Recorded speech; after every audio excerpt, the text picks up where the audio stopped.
Clive, you're back. I am. And with glad tidings for once. Hugo Kupka is no more. Well, I'll be. All of our comrades who lost their lives back at Sid's place be smiling down at you right now. We had a stolus from Lubor saying Drake's fang had fallen. I expect that was your doing as well, was it? It's a long story. One for the history books, I'll bet. Welcome home, Clive. It's good to be back. You look better. I feel it. Which means I'm coming on your next little adventure. You're not leaving me behind again. Wouldn't dream of it. Otto, any word on the Royalist movements since I've been away? Shouldn't you be putting your feet up? If you really want to know, go and have a word with Vivian.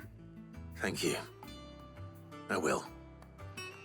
Ah, the conquering hero returns. And with hardly a scratch on him. I may have picked up one or two. Well, the fact that you came straight to me instead of visiting our resident physiker suggests that you picked up something more important. A scent. The scent of Waludas. The very same. But whatever plans Kupka was hatching with the Royalists, he took them to his grave. As did his men. Slaughtered by the orcs who'd taken over the Fang. Orcs, Vivian. I've never seen such creatures in Storm before. The Waludas must have ferried them over from Ash, but why? Why work to rescue Kupka only to invade his home, the mother crystal of an allied nation, and let both fall? It makes no sense. Do you know the tale of the blind men and the Adamantus? One can often be led astray by focusing too closely on individual details. One must instead see the bigger picture. And what bigger picture is there than my map?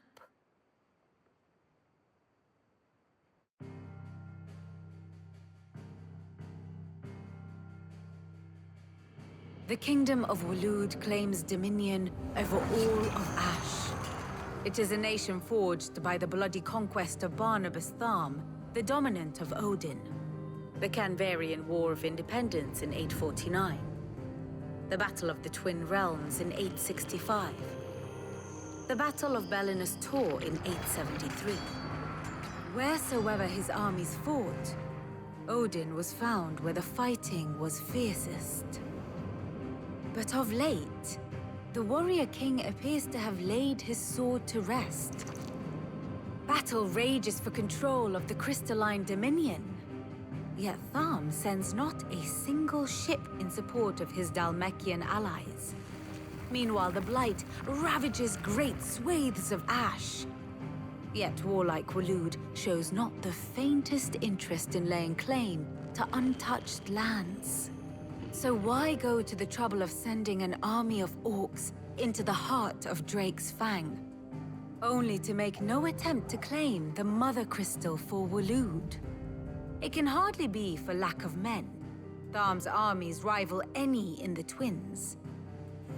No. We have not seen the last of the Waluda standard. Odin will ride again. It is but a question of when. And on that day, who will be trampled underfoot?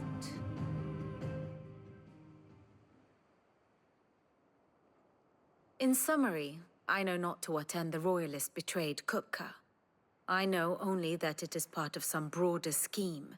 A scheme tied to the ambitions of one man. King Barnabas. But there is no need to wallow in confusion. If one is to cure a sickness, one must first identify the symptoms. And your Lord Uncle has volunteered to do just that by keeping an eye on the Royalists' movements. He's really throwing himself into this. Indeed he is. Which means all that remains for us to do is await his reports. Well, not quite all in your case. The people of the Hideaway must hear the news. Justice has been done. Hugo Kupka is dead. The wounds he left that night are still raw, especially for those who lived with Sid the longest. Tell them that those wounds might finally begin to heal. Consider it the price of today's instruction. I've never known you to be sentimental. What can I say? I am only human. And we are, all of us, sentimental animals at heart. I suppose we are. Very well. I'll go and spread the word. Blackthorn, do you have a moment? What is it? I'm busy.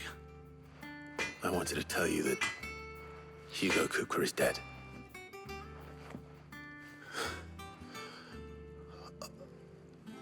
I can't tell you how long I've been waiting to hear those words. This is it then. A new beginning under a new Sid. I'll try to live up to the name.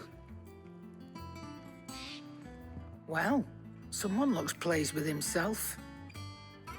It's true what I'm hearing, then. Nothing escapes you, Lady Karen. It's true. Kupka is dead. No more looking over our shoulders, then. Good. I'm starting to get a crick in my neck. Don't let it go to your head, though. Ah, Clive. Have you come seeking the gift of knowledge? No. To share mine, actually. Hugo Kupka is dead. Oh, my.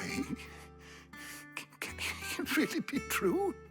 Look, he's crying. He is. The big baby. And with good reason, children. These are tears of joy. We must offer up a prayer to your parents that the heavens might weep with us. There shall be no lessons today, only thanksgiving and merrymaking. Go, put away your things. All right. Brilliant.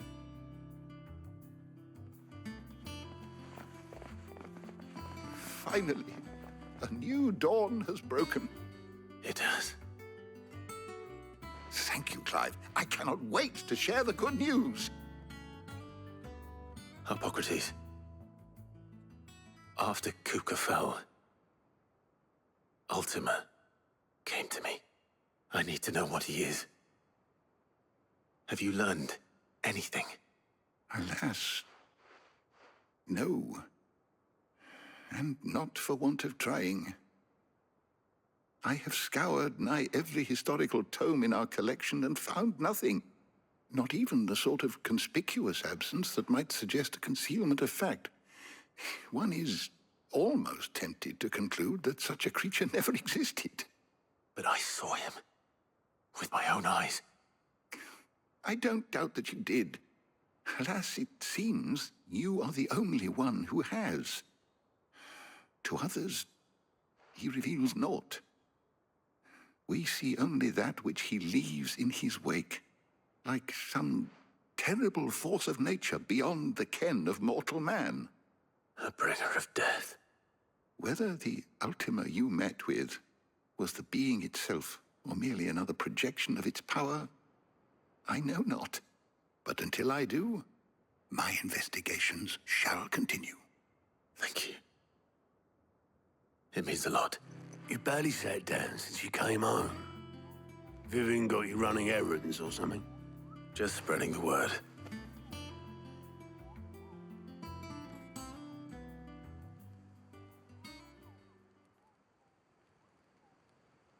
So, the professor's got a soft side, has she? I'd never have guessed. No. She was right, though. Everyone was glad to hear the news. Ah, but you ain't told everyone. I can think of plenty of friends back at the old hideaway who'd sleep more peacefully for knowing. Not least of all Sid. You should tell him. You're right. I should. And I will. Well, when you do, be sure to take Mid with you. She's been going at it hammer and tongs down in that workshop of hers, trying to do her father proud. I can't remember the last time she visited the old sod's grave. Very well. I'll suggest it.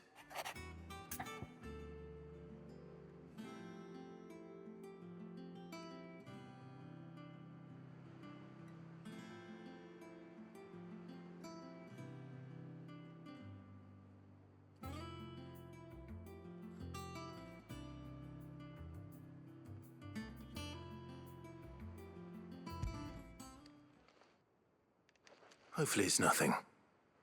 But I should speak to Blackthorn just in case. Blackthorn, do you have a moment? Not really, no. This won't take long. I just wanted to ask how you're getting on. August was worried about you, that you might still be doubting your craft, even after learning the trick of that cuirass. Is there something else weighing on your mind? Perhaps sharing your thoughts might help. That bastard's like a dog with a bone. Still, he's got a keen eye, I'll give him that. He's just, well, Karen showed me something. Something I've never seen before. And that was? A sword. An odd-looking thing with a single-edged blade. The metal itself wasn't anything to write home about, but fuck me. The edge on it. You could slice a man clean in two with a weapon like that, and he'd be halfway home before he even realised he'd been cut. So that's what's troubling you. No. Not troubling me exactly. More distracting. Can't stop thinking, how do you get an edge that sharp? It's driving me mad. And if you knew how to do it, we could arm the curse breakers with even better blades. That's about the size of it, yeah. I'll see what I can find out. Sharper swords are always welcome. And we can't have our master blacksmith being distracted. You're a soft touch, you know that. But I can't say I'm not grateful for it. Good luck, eh? Thank you. Let's see what Karen knows about this sword. You're looking well, Karen. What do you want? Out with it. I want to know about the sword you showed Blackthorn. Single-edged and extremely sharp. Running around after him again, are you? I suppose I am, yes. But I need to help him find out how to work an edge like that. It's driving him to distraction. Little wonder, I suppose. There's not many like that make it as far as the twins, and those that do go straight into private collections. Which made it nice and easy finding a buyer. Can you tell me who bought it? Where is it now? You think I tell people who my clients are? Suppose you're not likely to go nicking him off me, are you now? Fine. If you stop mooning at me like that. Lord Ignac's the man you want. Dalmekian bloke. Collects weapons and the like. And he's got more money than sense, which is why he's one of my favourite clients. Reckon he'll still be at the inn in Dalamil, where I left him. Thank you, Karen. Oh, and he's a touch eccentric, if you take my meaning. I appreciate the warning. My reputation will be ruined! Ruined! Calm yourself, Lord Ignac, I beg of you, before you do yourself a mischief. Pardon the intrusion, but... Out! Get out! I paid for these rooms so I wouldn't be disturbed. Leave me be! Please, allow me to apologize. His lordship is going through a difficult time, and he's never been fond of guests arriving unannounced. Radim! Get rid of the filthy oaf this instant! Very good, Lord Ignac. Would you mind stepping outside for a moment?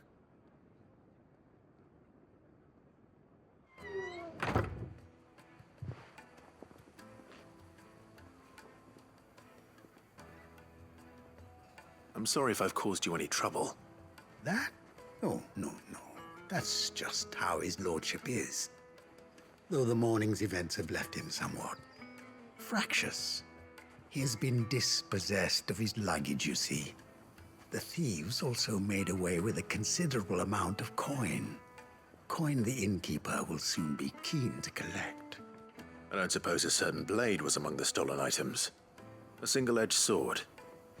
It was purchased from a merchant friend of mine. Ah, you know Lady Karen. Yes, I'm afraid it was. Then I'll retrieve Lord Ignac's luggage. But I have one condition. You have but to state it. You are welcome to anything that is within my power to grant. I want an audience with Lord Ignac. A few minutes should be enough. Then I'll be on my way. A condition I would be a fool to refuse. Of course, you shall have your audience. I don't suppose you saw where the thieves went. I did not, no. Though some discreet inquiries made on his lordship's behalf mean that I know where you might find them. The bandit's bed. Every ill-gotten coin in Dalamal is said to pass through that disreputable corner of the Valcroy. And that's where I'm heading. I shall speak to Lord Ignac in your absence, and arrange for an audience upon your triumphant return. That will be very kind of you. Farewell, and best of luck. This must be Ignac's luggage. Nothing seems to be damaged. All right. Let's get it back to Dalamel.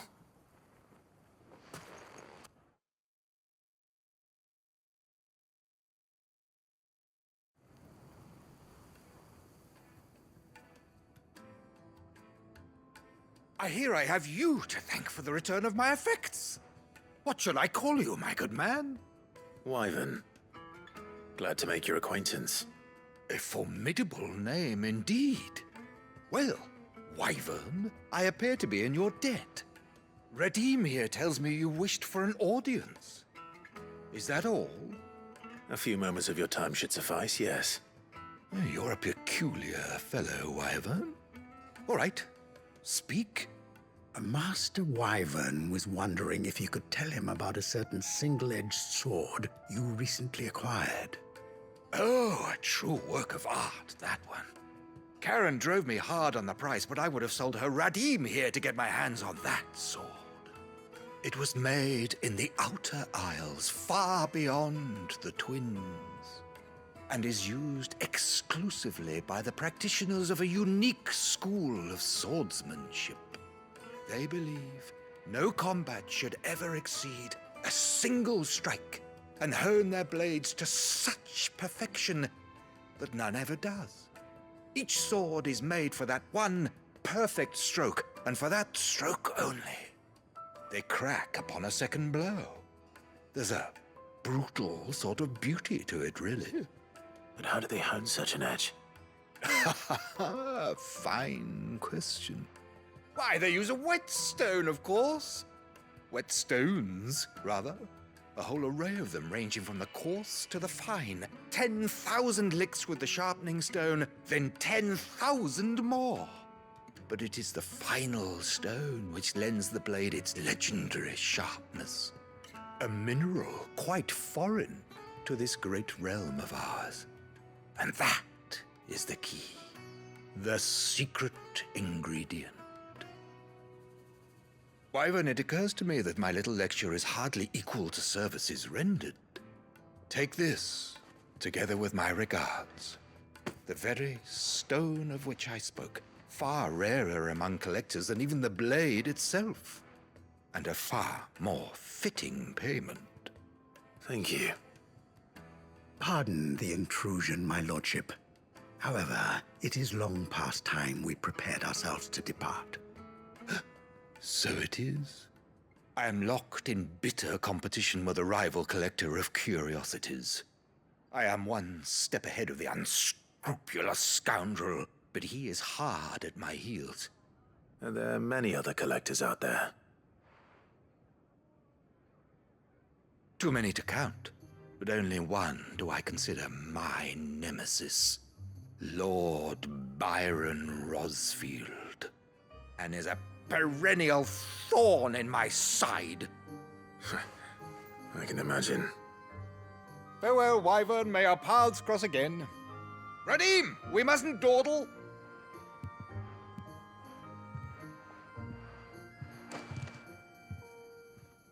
I think his lordship is rather taken with you, Master Wyvern.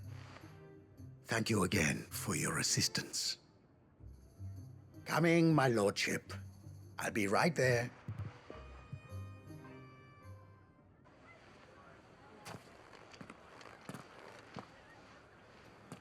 Trust Uncle Byron to find such an interesting rival. Now, let's see what Blackthorn makes of this whetstone, shall we? Sorry for the wait, but hopefully you'll agree it was worth it. You learned something about that sword then? I did better than that.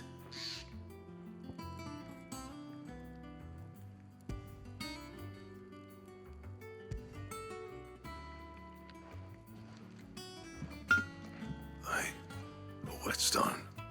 Yes. But not one you'll find anywhere in Valisthea.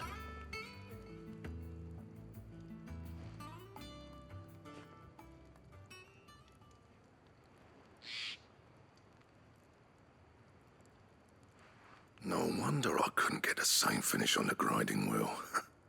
One hit and all done, eh? Might not be so bad if all you ever fought were duels. Good luck on the battlefield. Your second opponent would be your last, no matter how good you were.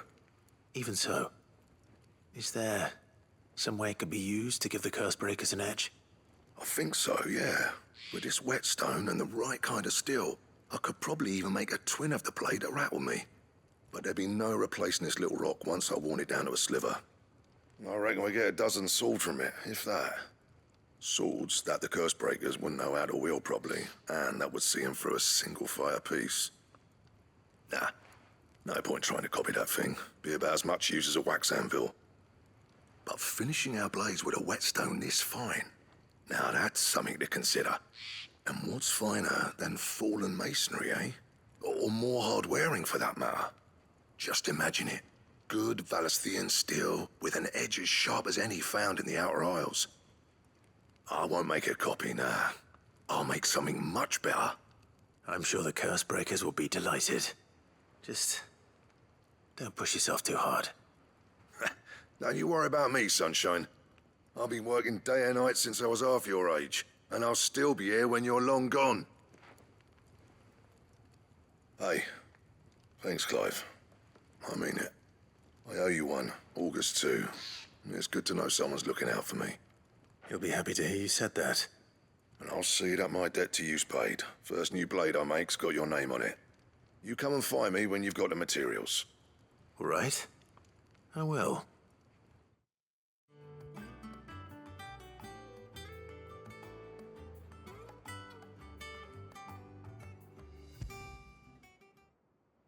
Trouble with the ledgers. Shouldn't he be asking Otto for help? Clive, did you get my letter? That's why I'm here. Shh. Otto might be listening. Is this better? A little. Listen, I've some bad news. It turns out the Hideaway may be slightly behind in its payment to certain lenders, and it may be my fault. But I swear to the goddess, I thought I had the numbers square. Sadly, that square turned out to be more of a circle. Zero, you might say. I can straighten it out, I swear, but it's gonna take some time, and I'm gonna need help keeping it from Otto. Bit late for that, I'd say. There you are! What a surprise! So let me get this straight. You forget to pay our lenders what they're due, and instead of coming straight to me, you get Clive to come to you.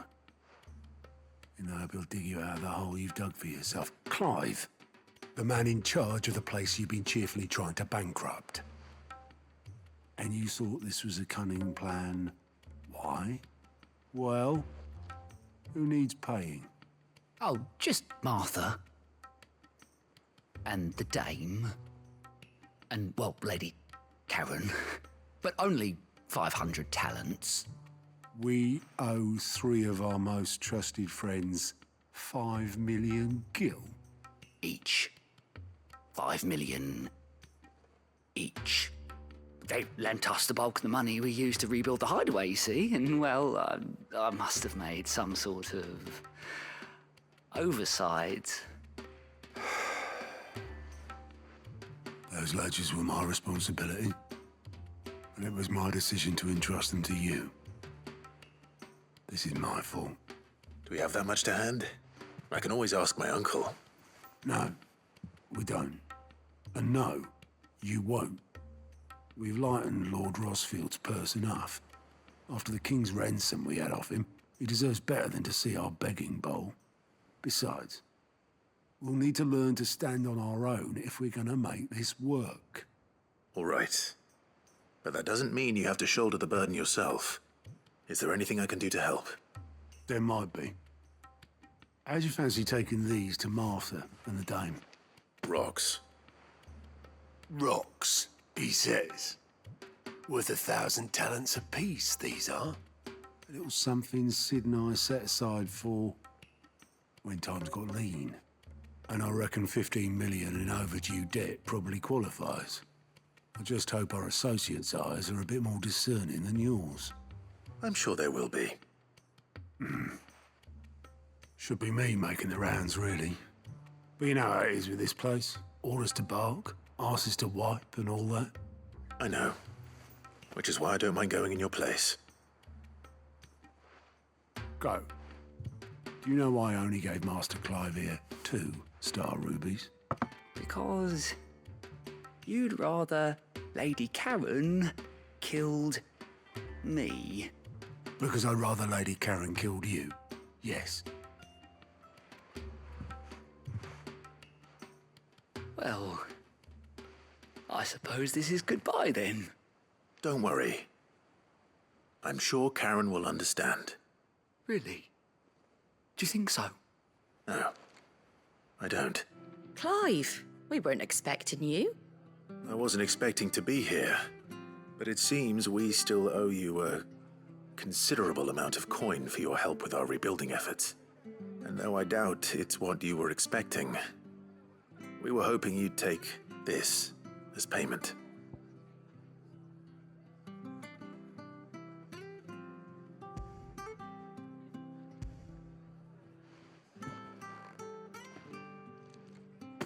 A star ruby? I can't accept this. It's worth at least twice what you owe me. More if you can find yourself the right buyer. Think of the difference as interest. Interest? If word got out I charged that much, no one would ever borrow from me again. Anyway, why are you the one here asking me about this? I'd have expected Otto. Bit much sending the Lord Marquis out to settle your debts, isn't it? The old goat working himself to death again. Something like that.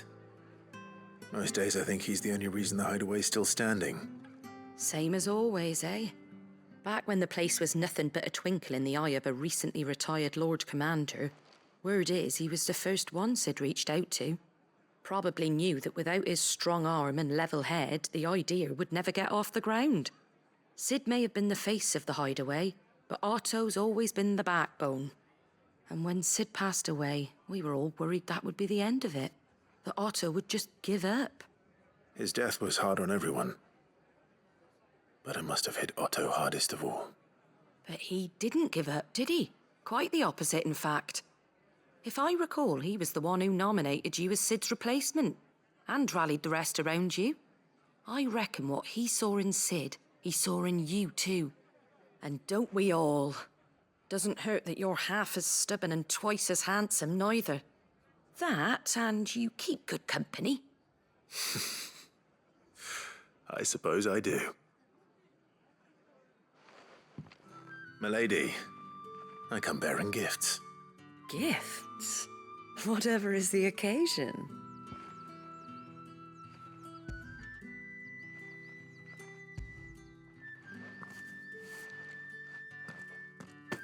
Oh my.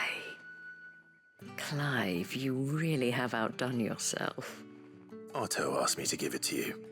To settle the hideaway's debt with the Veil. And to compensate you for the time it took us to do so. You disappoint me, Clive. I thought you might finally be warming to me. Tell Otto he can keep his baubles. I tried to tell him as much the first time around. The man owes me nothing, nor does the hideaway. My contribution to the restoration effort was made freely and willingly. It was the least I could do. You once told me Sid did you a kindness. I'd like to do the same. Please, accept it. For my sake. And for Otto's. For all of us. For all you've done. It is rather fetching, isn't it? Very well. Otto is lucky to have you, Clive. I doubt anything could ever replace his son. But you and the others at the hideaway are the closest thing he has to family. Otto had a son. Long ago, yes.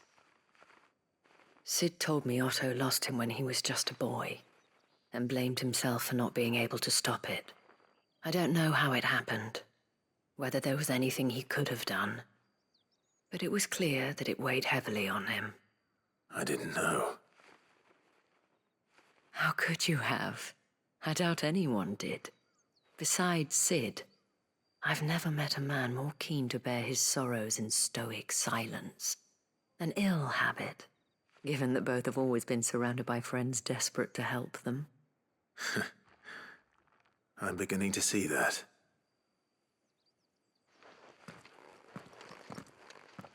Goat will want to know the stones were delivered. If he's still with us. Goat. Still alive, I see. So Lady Karen accepted the ruby. Ah, about that. I tried my best, but she was just too stubborn to take it. She threw it right back in my face, in fact, and told me I could stick my stupid stone where the sun don't shine. Karen refused payment. I hope it wasn't something I said. I'm sure you were as tactful as ever. Let me see what I can do. Oh, wonderful. I hope you have better luck than I did. Lady Karen, Goat tells me you weren't happy with our offer. Would you prefer the debt was repaid in coin? What debt? I don't recall lending any of you like me hard-earned gil. I may have tossed a talent or two in the hideaway's coffers, but those were donations, and you can hardly call it charity if you go asking for it back. Of course not. But one good turn deserves another. And our circumstances have changed. Surely you wouldn't shun the gratitude of a pauper who happened to have become a prince. Oh, so you're a prince now, are you? Fine. But I'm selling it and taking what I'm owed, then you're getting the rest whether you like it or not.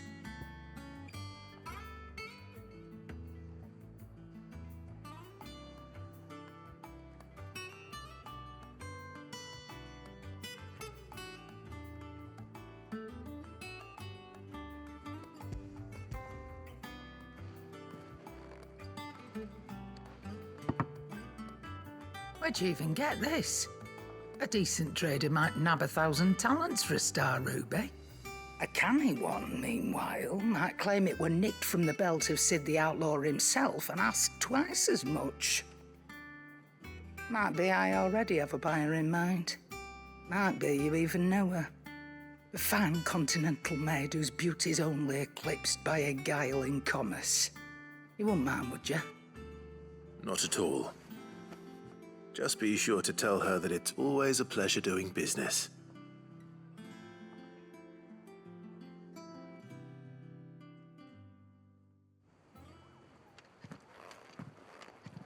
I hear you ended up delivering all 3 stones. Thanks to this lump. I sometimes wonder what I pay you for. Speaking of which, I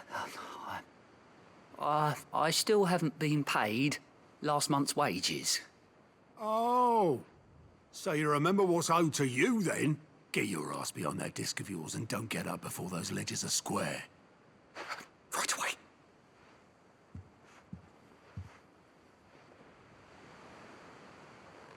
I've seen that before.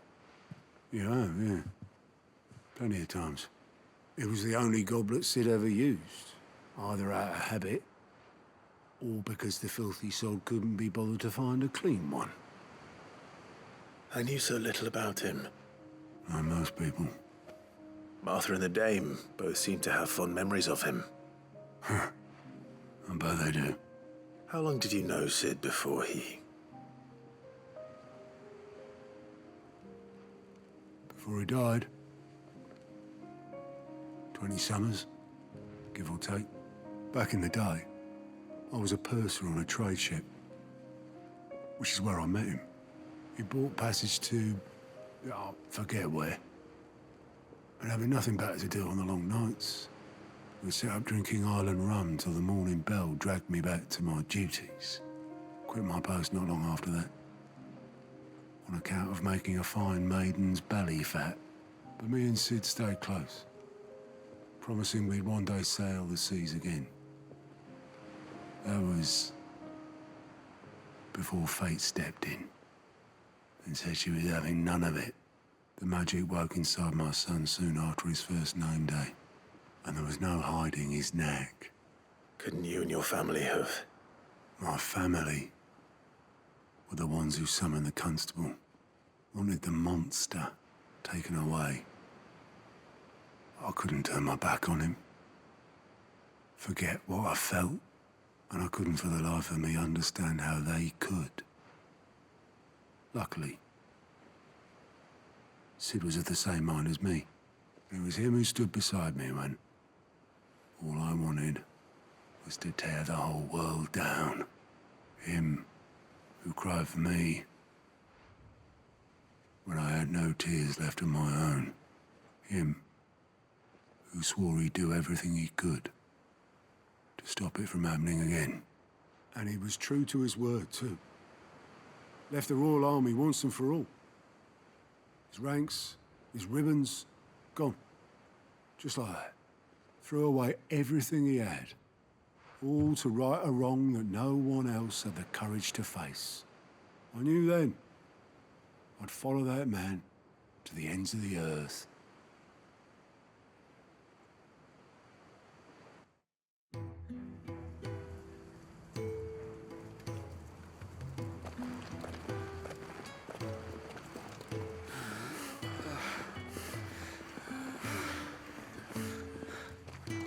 He was always too clever for his own good, was Sid. Saw the world for what it really was, while the rest of us were content to go along with the lie we were shown. And it can't have been easy, bearing that burden alone.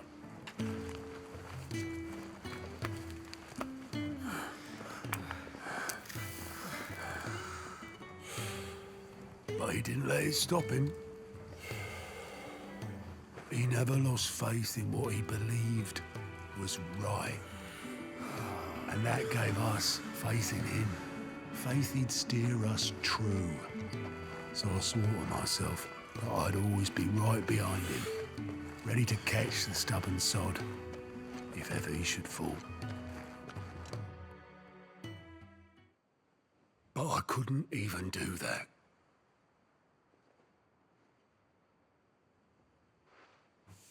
Ignore me, just the ramblings of a tired old man. Leave that lot. I'll tidy it up in a bit.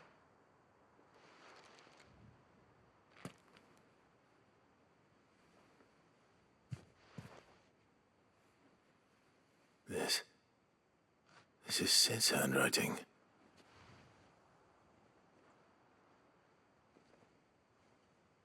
Dear Otto. I may be drunk, but I wanted you to know this place would be fucked without you. Love you, you grumpy old sod.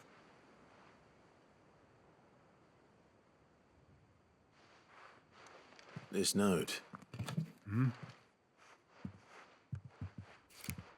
What about it? Sid was right. Without you, we'd all be lost.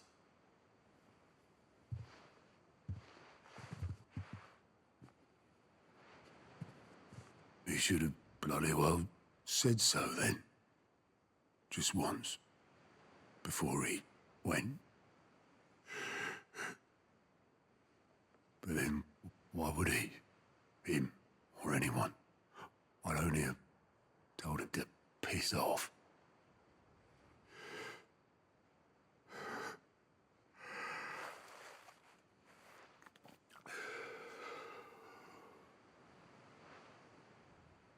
You're wrong, though. Both of you. It was never just me keeping the hideaway afloat. It was all of us. I just shoved people in the right direction, and I barely seem to be able to do that anymore.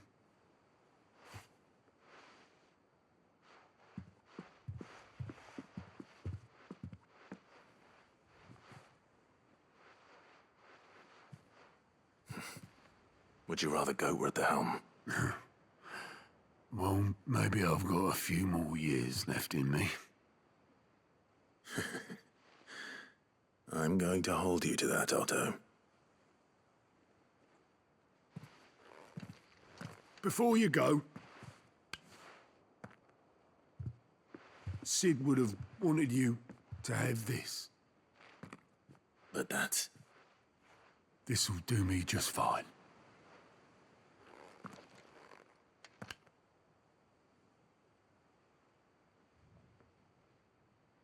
Thanks for the ray of sunshine. I'll see if I can't pay you back. Already have.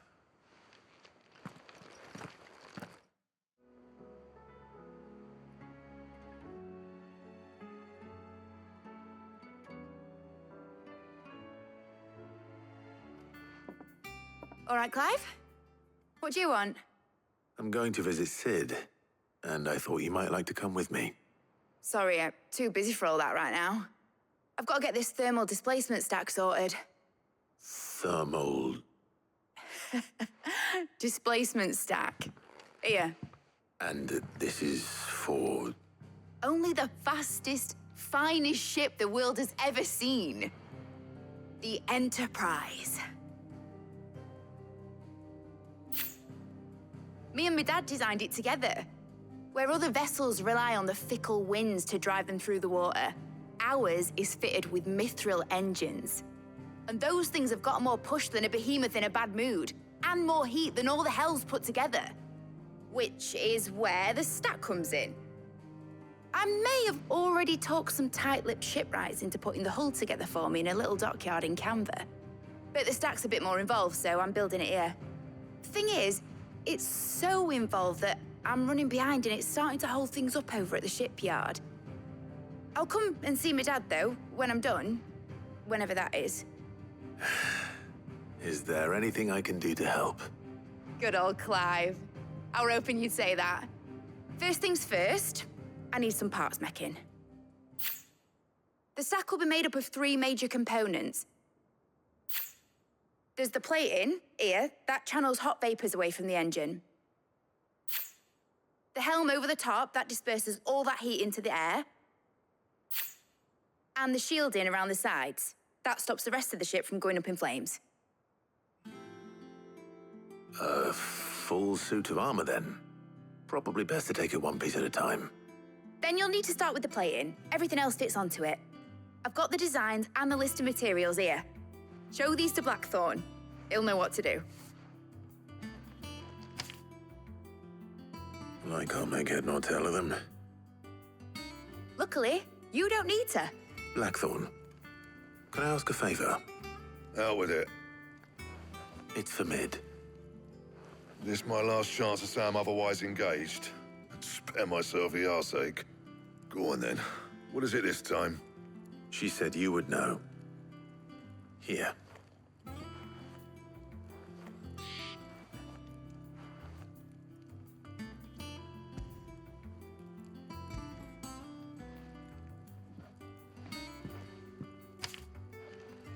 Krieger's teats. Well, I don't know what the hell you'd want this for, but I can make it. Won't be easy, though.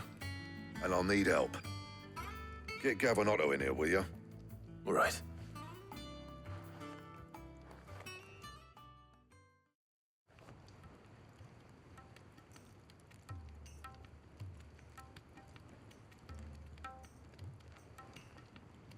So Lid's roped us all in here again, hasn't she? Typical. Still, if that's what it takes to get her to visit Sid's grave, I'll do what I can. And, what is it we need to do, exactly? Take a look at this. It's this plating. The usual sword grade steel won't work. We need something that can get very hot, very fast, and still keep its shape. That means an alloy. Something that won't break or buckle at the temperatures she's talking about. Which is where you lot come in. I need materials, and I've got my work cut out already. You'll have to fetch them. Now, there's a special kind of sand I'm after that you can only find out in the Velcroy. Stardust, they call it. As for the rest of the stuff, my usual supply should have it in stock. It just needs buying and bringing back here. Well, we'll get it done quicker if we split up. One of us should probably give you an hand coat in the sand. And the other can go and get the rest from this supplier. Right then. Well, make your minds up who's going where, we can get this over with. You going after the starter, which...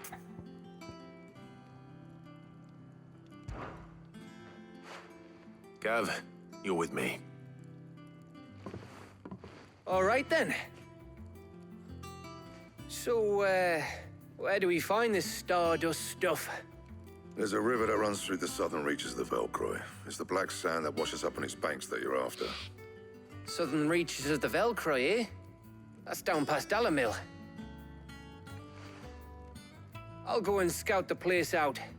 See about hiring us a wagon to bring the stuff back to. All right. I'll meet you by the river. While you're off having a paddle, I'll pick up the rest of the stuff from Blackthorn's supplier. Take care. You two, eh? Don't go letting him fleece ya. Fleece me? I'd like to see him try. In your own time. Sorry to keep you, Gav. Better late than never. I've had a quick scout about, and I reckon round here's our best bet if we want to grab as much of this Stardust stuff as we can. Don't know what Blackthorn's planning to do with it, though. I asked over in Dalamil, and they seem to think it was worthless.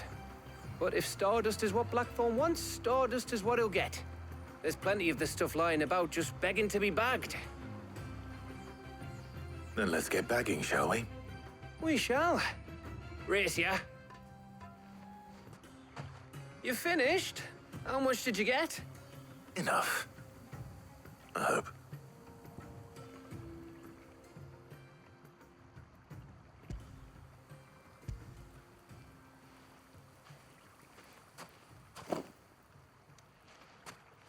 Oh, you win. That might even be enough for old Blackthorn. Hey, before we go, do you mind if we have a chat?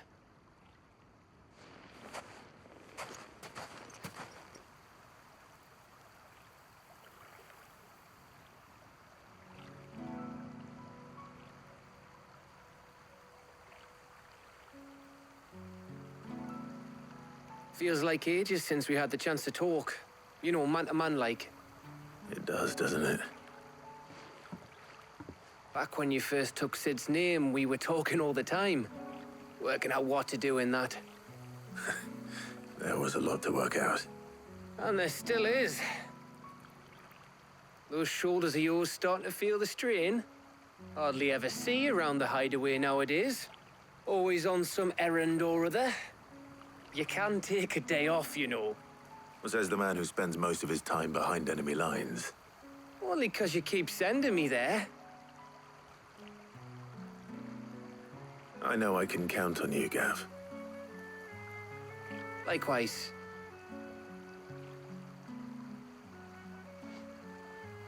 So you keep sending me wherever you need to, and I'll keep going. Safe in the knowledge that I have a home to come back to. Thanks to you.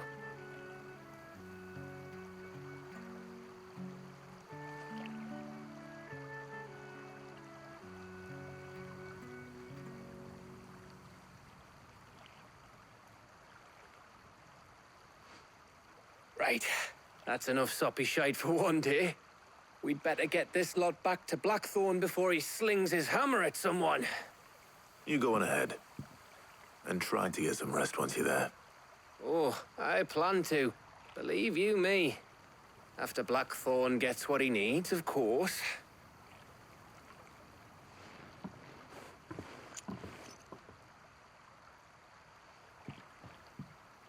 Right. Ready to go home, boy?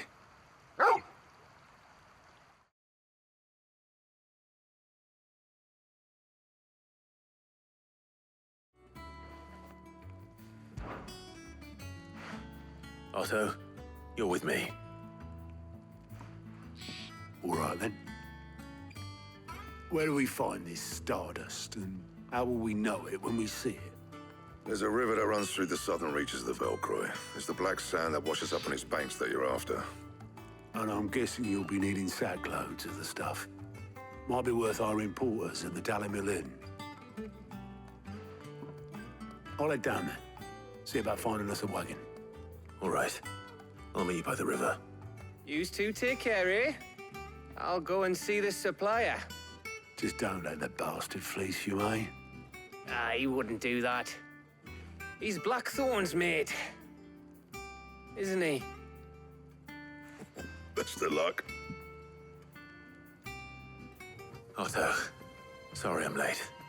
Ah, Clive. I had a quick scout about, and I reckon this area's our best bet. Seems Blackthorn's the only one who thinks smithing with his stardust stuff's a good idea. It's just lying here, waiting for any old fool to fill his boots. But unlike any old fool, you thought to bring a wagon. Well spotted. Now get filling.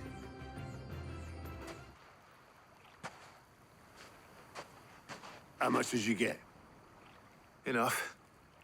I hope.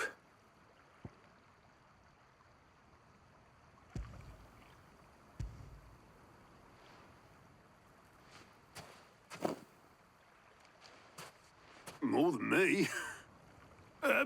Put it all together and I can't see Blackthorn complaining. Much. Here, Clive. Do you fancy a walk?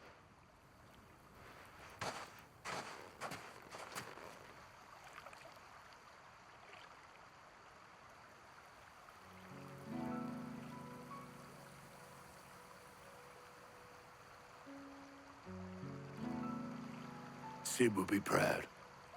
Of what? Of you, you idiot. The way you've carried on what he started. When we first met, I had you down as a spoilt little puppy who enjoyed nothing more than biting the hand that fed you. But 5 years on, you're the one doing the feeding. So thanks for proving me wrong. You weren't wrong. But I changed. Thanks to Sid. And thanks to you.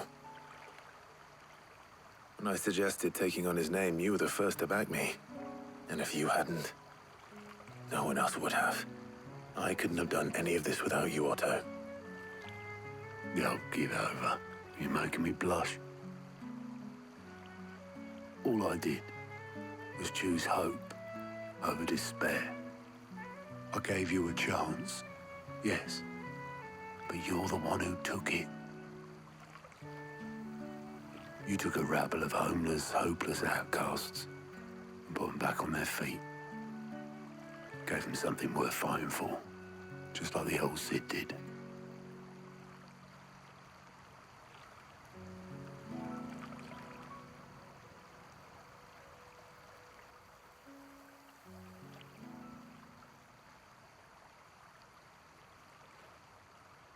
About time I was heading back, I reckon.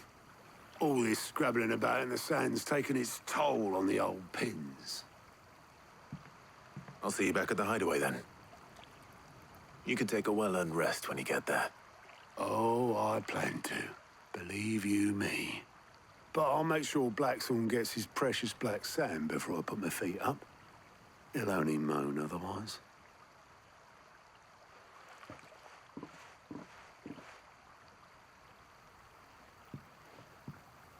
Right. Ready to go home, boy? Blackthorn, got everything you need? Yeah. Yeah, I do. Cheers for the stardust. Should be enough to be getting on with. Nice to get out and about for once. Let's do it again sometime, eh? I'll make a start on putting this thermal plating together then. It'll take some time, mind. So if you've got other things to be getting on with, I could do without you breathing down my neck. Thank you, Blackthorn. I'll let Mid know construction's underway.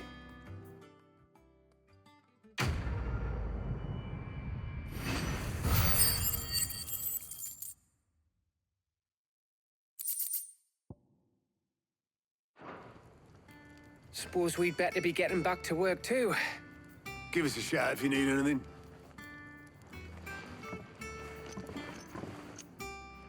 You'll be pleased to hear that Blackthorn's started work on the plating. Excellent. 1 down, 2 to go. So, what's next? The helm, of course. For this, we'll be repurposing fallen scrap. Salvage from the ruins? I thought that material was all but impossible to work. Ah, but we don't have to. I'm sorry. Just so happens there's one particular ruin that's broken into exactly the right shape and size pieces for what we need. What's the name back there? I'll give you all the details. What's her name? Right.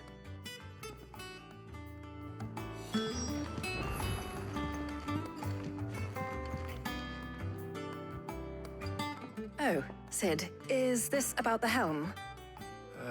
Yes. Mid said I should speak with you.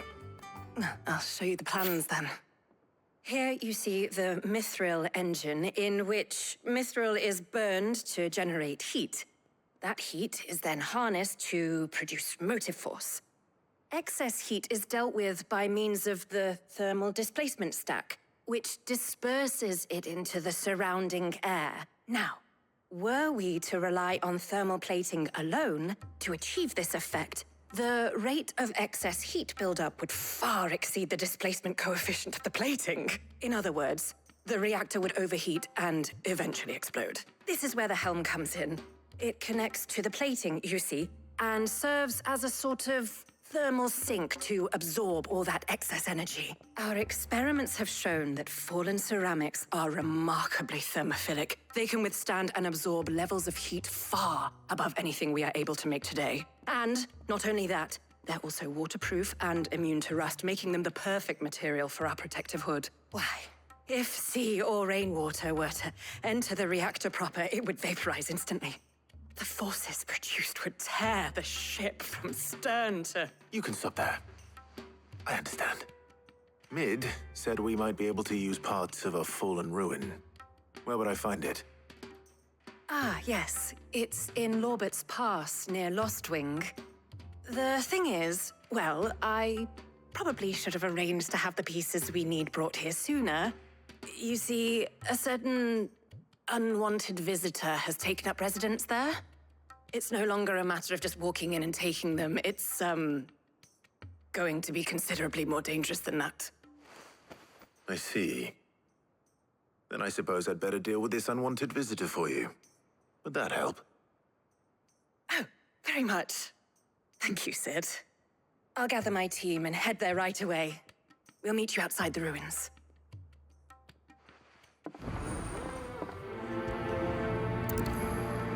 Oh, there you are, Sid. Thanks so much for coming. The, ruins are just over there, as is the creature I told you about, I'd imagine. Would you mind? Of course. I'll be right back. Anybody home?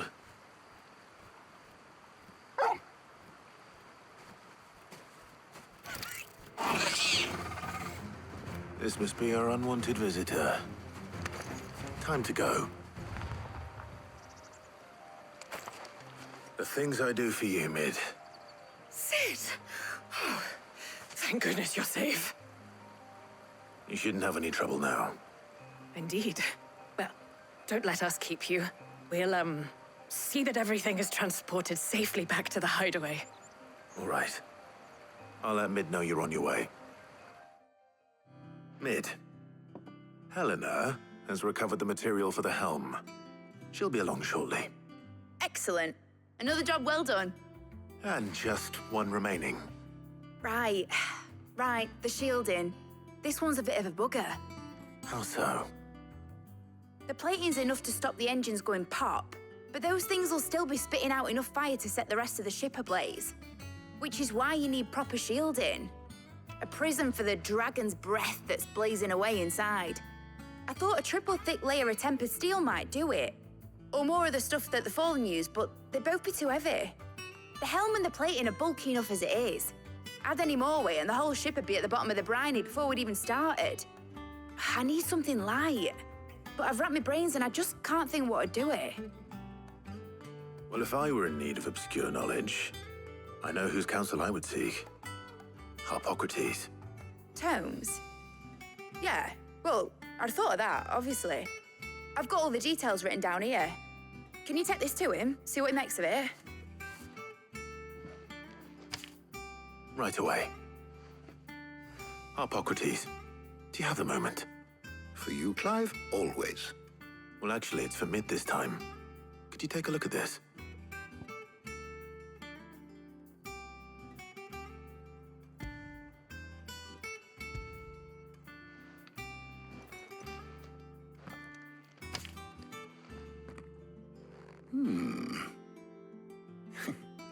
Shielding for a mithril engine. Whatever will that girl think of next? And what are these notes around the edges? She has some specific requirements for the materials.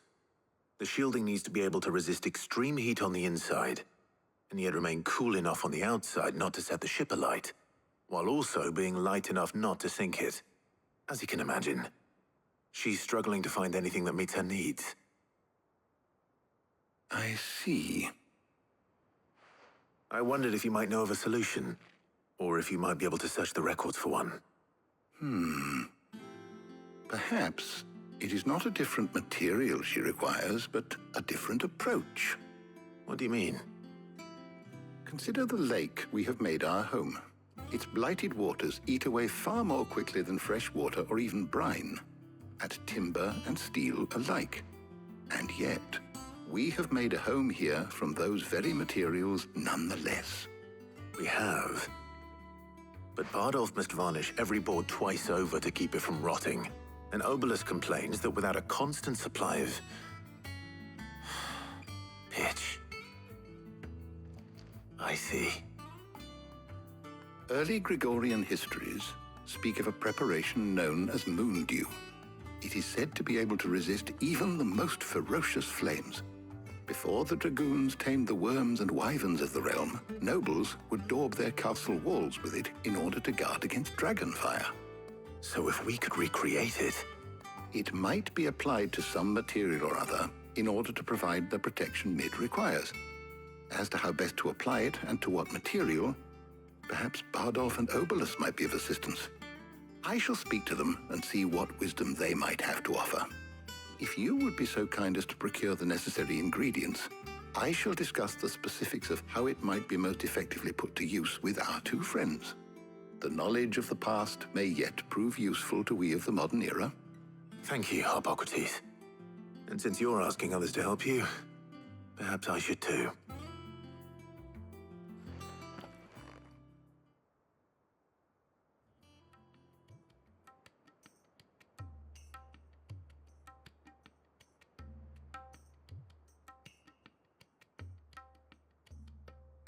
So you need a hand, do you? We do. I'll be heading to market for the ingredients we need. I could do with some help. And some company, too. The other can assist me in researching how best to prepare the shielding itself. Can we count on your aid? Always. Well, if Jill's game. Thank you. I am sure either of these fine young minds would prove indispensable in my research. I leave the decision as to who will go with whom in your capable hands, Clive. So, Clive, have you made your decision? Who will accompany you on your little excursion?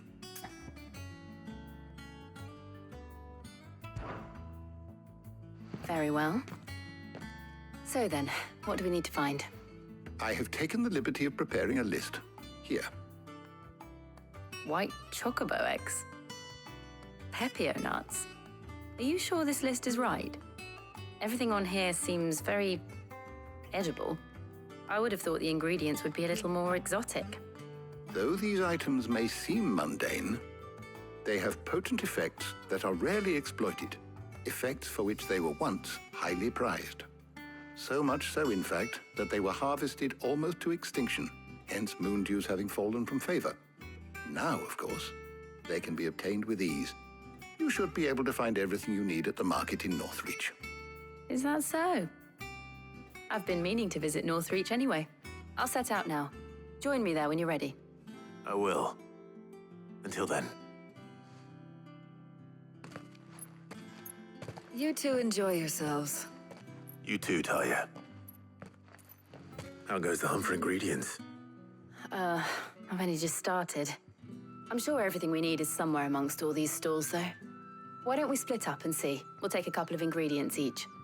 All right. What am I looking for? How about you look for the pepio nuts and some garlic? I'll find the other things we need. We can meet by the gate when we're finished. Did you find everything?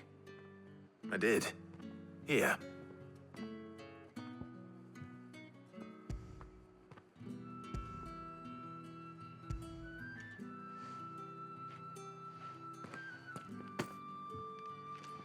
Garlic and pepio nuts. Perfect. Now, all that remains is for Harpocrates to somehow turn all this into what Mid needs to keep her engine cool.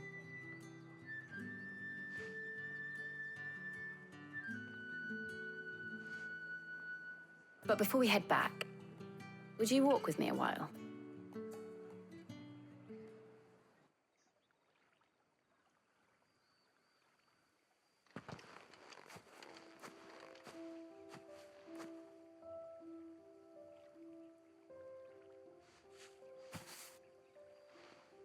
Thank you for asking me to help you today.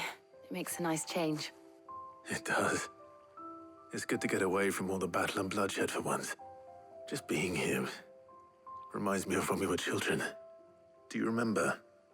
Walking down Market Street in Rosalith, taking in the sights and smells. How could I forget? What with Torgal's antics. Remember how his nose would prick up at the scent of sausages? He'd go racing away and we'd have to go running after him. We wouldn't catch you now, would we, boy? Was there anything you wanted to buy for yourself while we're here? There was, yes. Well, sort of. Molly in the kitchens told me about a place that sells particularly good pies. Thought you might like to share one with me. I would. Thank you. And I saw some bread.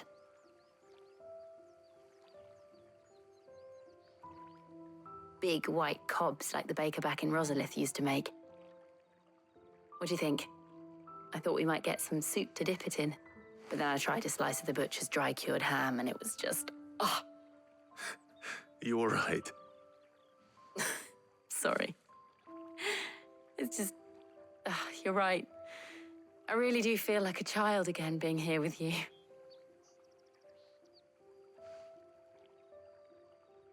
Clive. Is it wrong of me to enjoy this?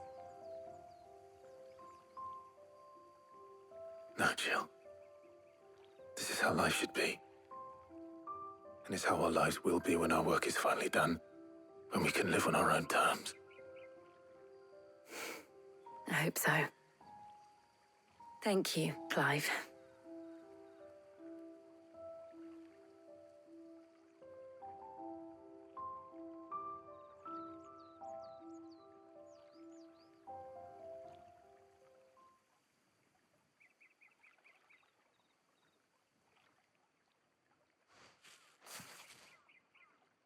Well, I suppose we best be getting back. I need to give these ingredients to Harpocrates and Talia. I'll see you at the hideaway. Take care. I will. You too.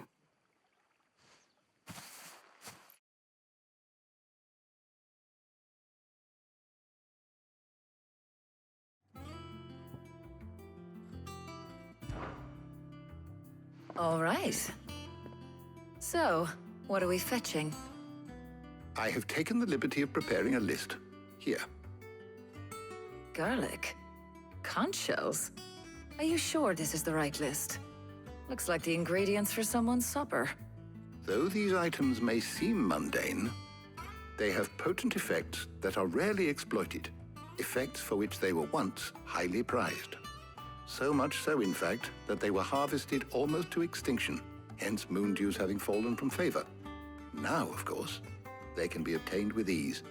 You should be able to find everything you need at the market in Northreach. Well, isn't that convenient? I was hoping to be able to make a trip over that way sometime soon. Need to speak to an old acquaintance. I'll meet you there. All right. Stay safe. See you later, Clive. Good luck with your research. There you are, Talia. Ah, and there you are. We shouldn't have any problems finding what we need in a place like this. But if time is of the essence, perhaps we should split up. Take a few items each. All right. What shall I look for? Let's see now. Why don't you take the garlic and the pepio nuts? Meet me by the gate when you've got them. Well, did you find everything? I did. Here.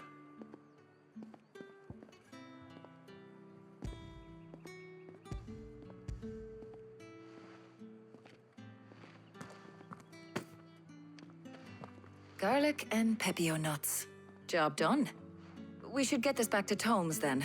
He'll be waiting.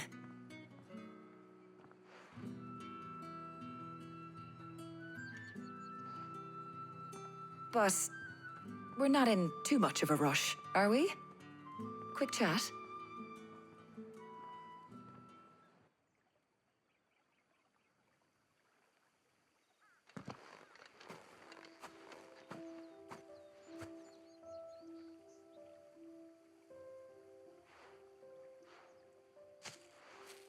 Do you know, I think this is the very first time we've been out on an errand together. I think you might be right. In all the years since you and that scowl of yours first appeared, you haven't invited me out once. For shame. Well, it seemed long overdue. And you did say you had some shopping to do. I was hoping to restock my supplies of herbs and liniment, yes. You and Jill alone burned through them like wildfire. No luck, though. My usual supplier's not here, and I refuse to pay the prices these gougers charge. I'll ask Karen when we get back. What is it? Oh, just memories. I came here with Sid once, shopping for supplies, just like today. And just like today, I came away empty-handed. Sid even said he'd speak to Karen for me when we got back. Has it really been 5 years? I remember it as if it was yesterday. Hold on. Does that mean it's been 5 years since we met? Feels a lot longer. It does. In a good way, of course. Thank you, Taya. For what? For everything. I just want you to know that all you've done for us, all you still do, it's appreciated. Do you think I'd stick around if I thought it wasn't? But in the spirit of sharing and caring, you're appreciated too, by all of us.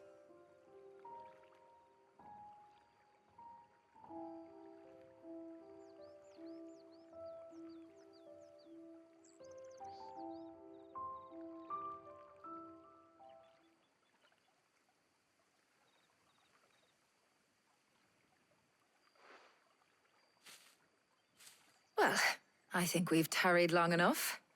I ought to get these ingredients back to Tomes so he can make up this concoction of his. I'll meet you back at the hideaway, all right? All right. And thanks again. I heard you the first time. How's work on the shielding progressing, Hippocrates? Well, very well indeed. And thanks in no small part to your kind assistance. I was just explaining to Taya how we might best go about preparing the moon dew. And now that we have all the ingredients, we may begin. You can count on me. I've mixed more than a few mysterious concoctions in my time. I'm sure you have. What about the shielding itself? Work is underway, under the watchful eyes of Bardolph and Obolus. Apparently, it'll be ready soon. Thank you. All of you. Right then. Jill, would you join me in the infirmary? Many hands make light work and all that. Of course.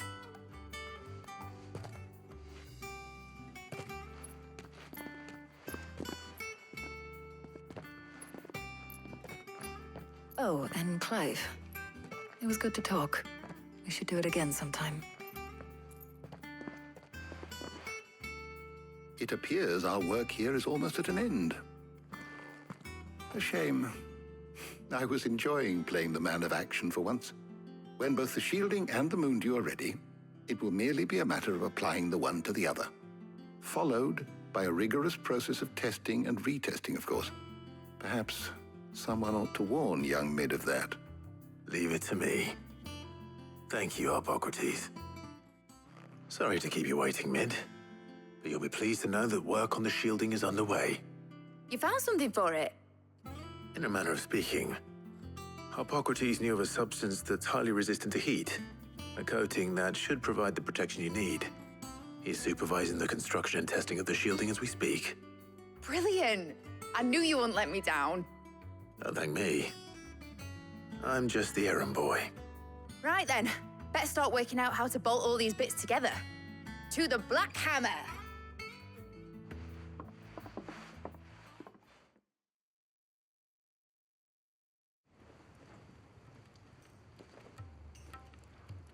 You know, when I got into the smithing game, I thought I'd be making swords and shields, not thermal bleeding didgeridoo-dahs. Displacement stacks. Same difference. Whatever you call it, I ain't putting it together in here. It's cramped enough as it is. Let's take this outside. Mid, you get all the parts lined up on the deck. I'll take care of the rest. On my way! Oh, and bring me the biggest hammer you can find.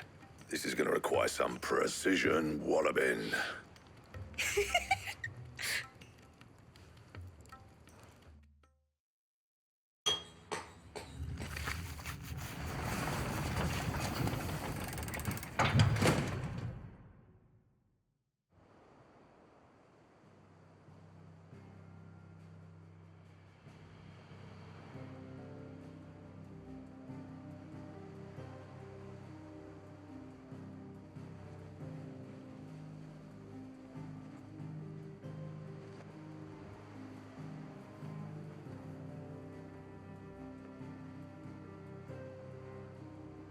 It's finished! It's finally finished! Thank fuck for that. I'll be feeling my hammer arm for weeks. Thank you, Clive, Blackthorn, everyone. That's one down and just 3 more to go. I'm sorry. Oh, didn't I tell you? The Enterprise has 4 mithril engines, and we'll be needing a displacement stack for each. You don't mean...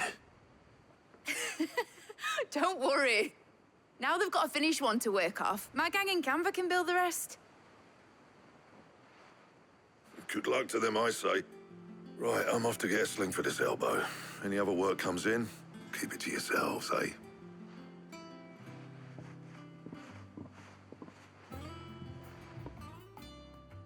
What's the matter? Nothing. Just daydreaming.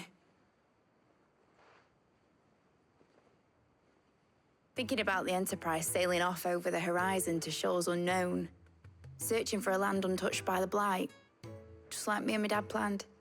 So if the worst came to the worst and every scrap of soil in the Twins turned black, we might still have a chance. That's what she was meant to be. You see, one last chance just in case we needed it. But now she's so close to being finished, I've realized I don't want it to be that. I don't want it to be just a lifeboat for us to cling to if things get desperate. I want I want people to sail a border by choice, not from the lack of it. In a world where we're not just trying to survive, but where we can actually live. I'm working on that. And I'll do everything I can to get you what you want. Don't you always? All right. My mind's made up. As soon as the Enterprise is fit to sail, I'm putting her under your command. Sod our plans, I'm trusting in yours. Are you sure about this? Something tells me it's what my dad would have wanted. He'd be proud of you. You were gonna visit his grave, weren't you? I was. And you can come too now that your little project is finished. Right. There's just one thing I need to finish up first. Won't be a mo. All right. I'll let Otto know you're coming. Meet us in the mess when you're ready. Aye, aye, Captain. All right, Clive. Asterix. Mid finished sending half the hideaway traipsing across the twins, has she? I swear, that girl'd do anything to put off visiting her old dad's grave. No excuses now, though, eh? Not quite. She said there was one final thing she had to take care of. I'm sure she'll be finished soon enough. She said that?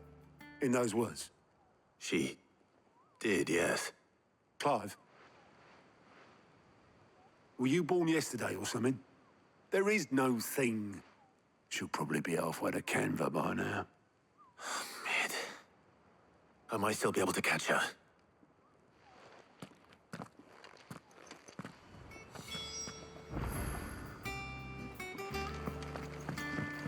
Mid told me she was building a ship. Is that the thing Tomes helped to build? Obeleth, have you seen Mid? Yep. In a boat, going that way. Then I'm too late. You in a hurry at all, are you?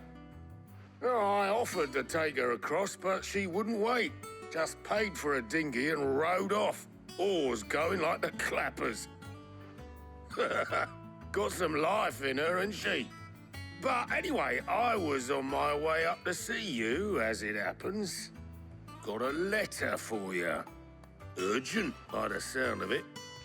One of your uncle's men said I was to hand it to you in person, post-bleeding haste. And you're here now. Thank you, Obeleth. Don't mention it. What tidings, Uncle?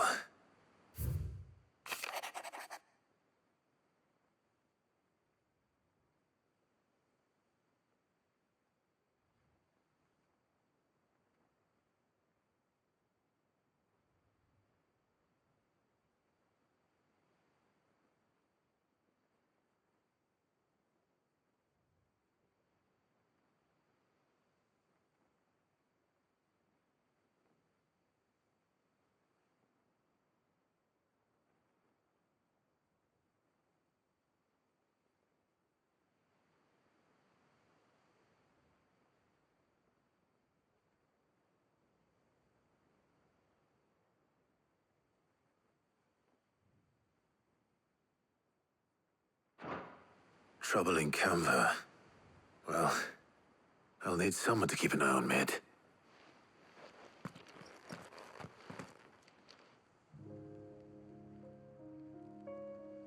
So what? Mid got us to do all the dirty work and then just sailed off into the sunset? It, seems that way. Well, nothing we can do about it now. But next time you plan on visiting Sid, you might want to tie her to something before you suggest it. Ah, don't be so hard on her. Gotta admit, the dirty work was kind of fun. Everyone pitching in, all that bollocks. Just like when we built this place. You're right. Anyway, we all set to head to the old hideaway. I could do with getting to Canva pretty sharpish. Wouldn't do to keep Lord Rosfield of the Seven High Houses waiting now, would it?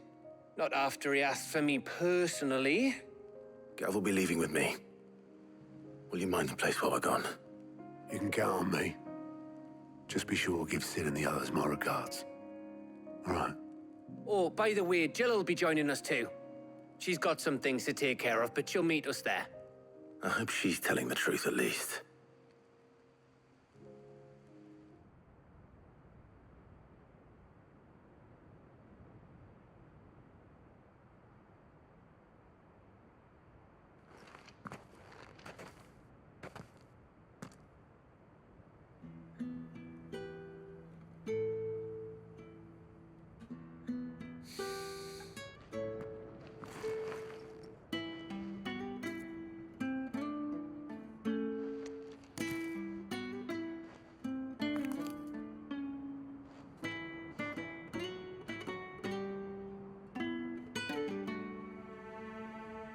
Well, Sid, I remember what you told me. That if no one is listening to what you have to say, you may as well not say it.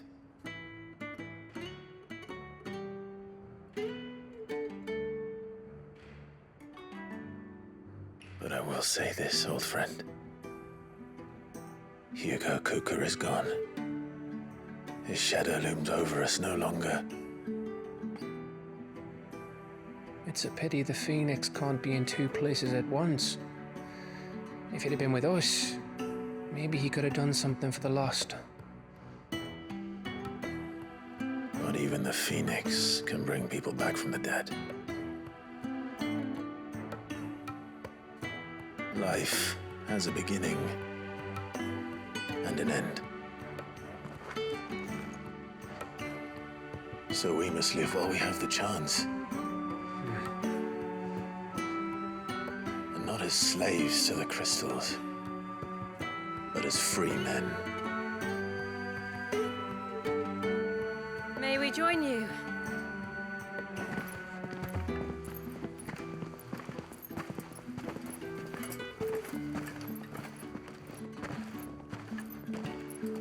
Lady Karen, what a pleasant surprise.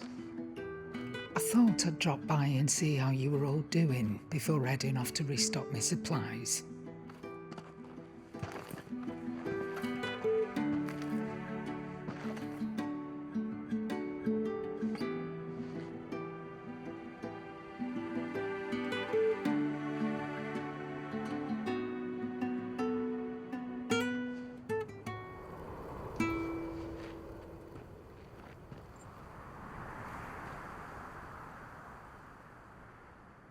It wasn't the most scenic view back then, but it were never as bad as this. I know. The blight marches on. And soon, there will be no escaping sights like these.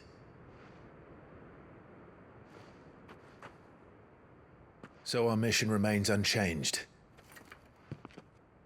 We cannot stop until every Mother Crystal is gone, and their thirst for ether with them. The only one that remains in Storm is Drake's Tail in the Crystalline Dominion. Our next target. We're going to Twinside. It's the capital of the Empire these days. I wouldn't like to think how tightly guarded they've got the place. Not that that'll stop you. But we do well to scout it out before you go charging in. We would indeed. If you're off to the Dominion, you can take this great lump with you.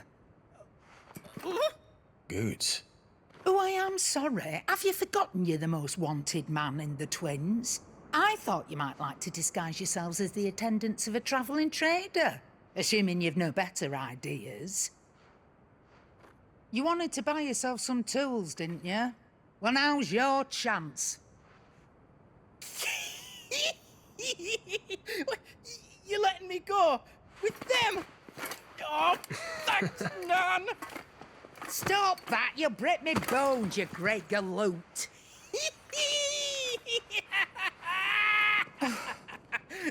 There's a caravan that runs back and forth between the Dominion and the Bocklad markets.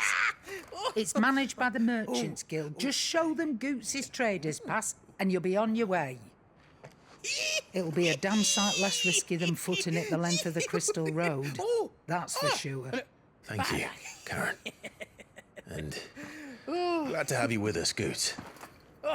Oh, okay then. I'll get me things and I'll meet yous there. See yous down in Bucklad. Get off! Me poor fingers! Jill, you're with me. Understood. And Gav? Already on my way, Captain. Be careful. Aren't I always?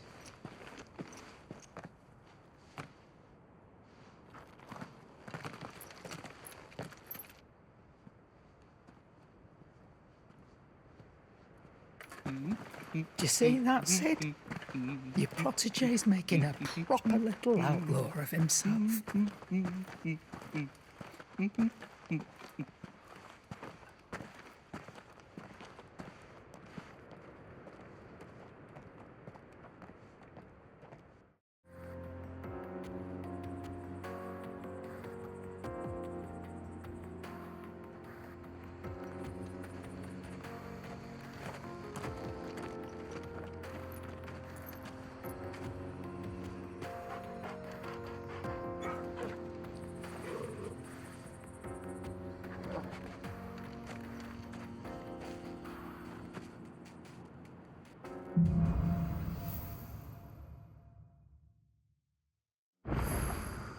How are you feeling? Better. Thanks to Taya. I'm glad to hear it. And Torgal helped too. Didn't you, boy? This used to be a trade route for merchants crossing the Scars, till the Republic laid a new road wide enough to let wagons pass, and all official traffic moved there. Leaving this one for those living outside the law. Indeed. I doubt we'll be the only outlaws on the trail today.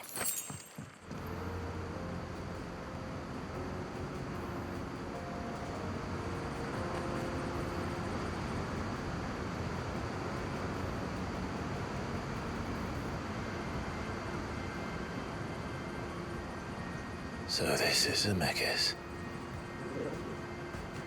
The land of the gods. It's even more impressive than I imagined. I remember being captivated by the story as a child. Long, long ago, man was overcome by avarice and challenged the gods in a bid to win their power. The final battle took place here, at these falls. Or so the legend goes. If anyone ever manages to plumb those depths, perhaps we'll learn if there's any truth to the tale. That the gods emerged victorious and punished man for his defiance by visiting upon him 2 curses. Dominance and bearers. To tell the truth, I always thought it strange that the dominant and their icons were deemed a curse.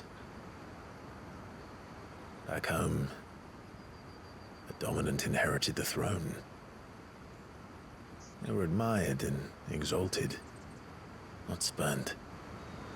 Whenever I got to that part of the story, I always assumed there must be something I'd misunderstood. You had a lot of storybooks, didn't you? In your room, I mean. When we were young. The old legends were always my favorites. Epic battles between gods and men. Father encouraged me to read as much as I could. He thought it good for my education. You really were a boy like any other, weren't you?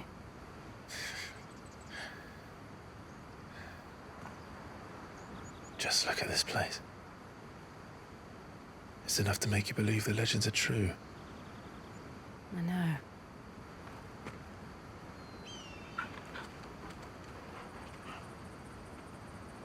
We're not far from Bucklad. The road will be busier up ahead. And we'll have to keep our wits about us.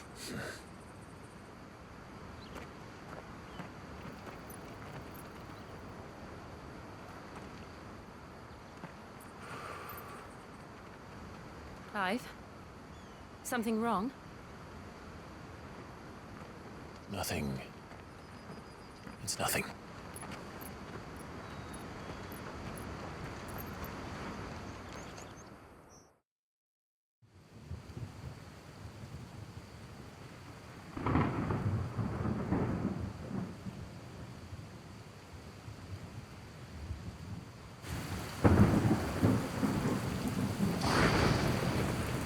I see the reports are true, Father.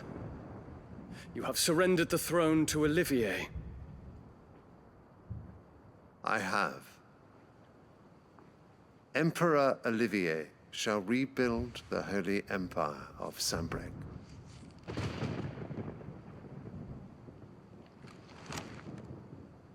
How is he to rule an empire? He is but a boy. I shall advise him until he comes of age. Father, please. Or for as long as I am able. The empire we seek to build needs young blood to rule it. And I can think of none better suited to the task.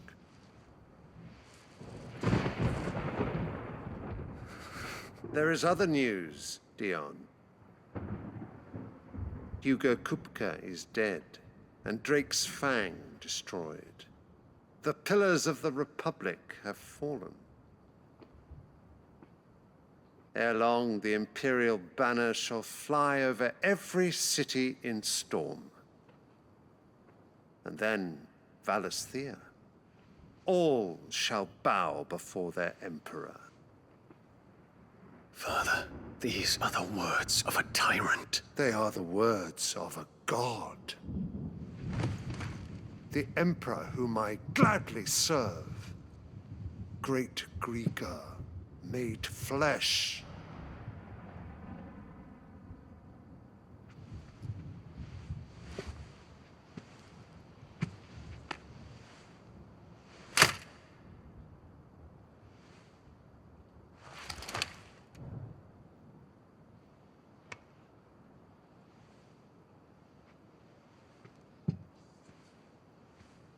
Return to your camp, Dion, and ready your forces. It is time to show the world the true power of Sanbreque. Father, I find you much changed. Is this truly the path you wish to tread? Or are these the ambitions of another? Of Ultima, perhaps? What nonsense is this? I speak my mind, and my mind only. Though I do owe Annabella thanks for reminding me of certain truths regarding the nature of nations, of rulers, and of the divine. You would trust the words of this traitress? She betrayed her country. She slew her husband. You have ever been an invaluable servant to Sanbreque, Prince Dion. I trust you will continue to serve your Emperor in the wars to come. The canker! Silence! Insolent wretch! You will bend the knee. All else is heresy. Sire, forgive me. This audience is over. Come, your Radiance. The Rowena Syndicate awaits your pleasure. Oh, not another meeting with silly old men. They're so boring. I'm hungry, Father. Can't we have luncheon instead?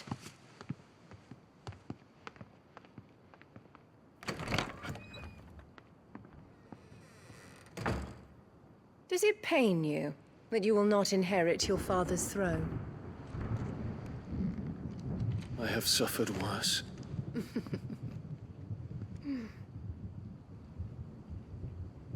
Count your blessings, Dion. For a base-born child to be chosen by Bahamut is miracle enough.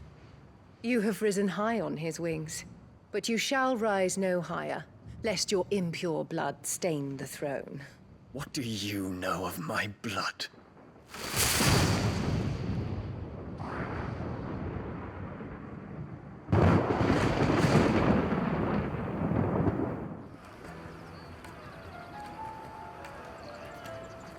wonders from across the water. Come one, come all, feast your eyes. Good sir, can I interest you in...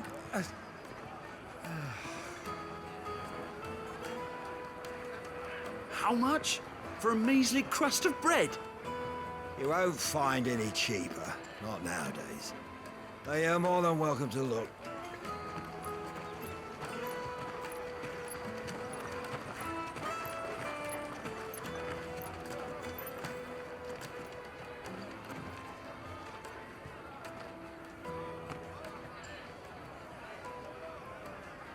The Empire's unlawful and illegitimate occupation of the crystalline dominion is still in effect. Only those whose business in Twinside has been officially approved by the Republican Army will be permitted to cross the border. All who seek entry are to form a line and ready their documents for inspection. It looks like we aren't the only ones who are eager to leave. And they're checking everyone. Can't you make an exception? Not for the likes of you. We won't get through without that pass. Let's go and find Good, shall we?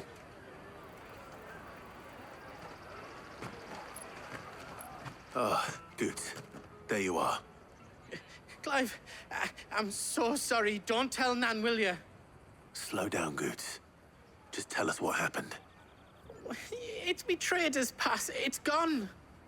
We cannot ride the caravan without it. We won't even be able to get through the flipping checkpoint.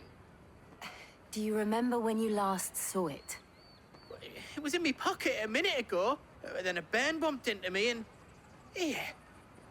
You don't think that they might have nicked it, do you? It wouldn't surprise me. A busy market like this is prime territory for pickpockets. So, to get the pass back, we need to find this child. Where would we even start? I know where! I've got a pal in Bocklad who might be able to help us. No one knows more about what goes on round here than she does. Where do we find her? She's the owner of the Crimson Caravans, up that way. Sign's got a red chocobo on it. No time like the present. You two go on ahead. I'm gonna check the rest of my stuff, make sure nothing else is missing. All right. We'll meet you there. Looking to hire a coach? It's 10 million for a two-birder to the Crystalline Dominion. Take it or leave it. Oh, we're not here for that. Then I bid you good day. Oh, wait! Don't go, El. He's me mate. As I live and breathe. Goots, what are you doing back in Bocklad?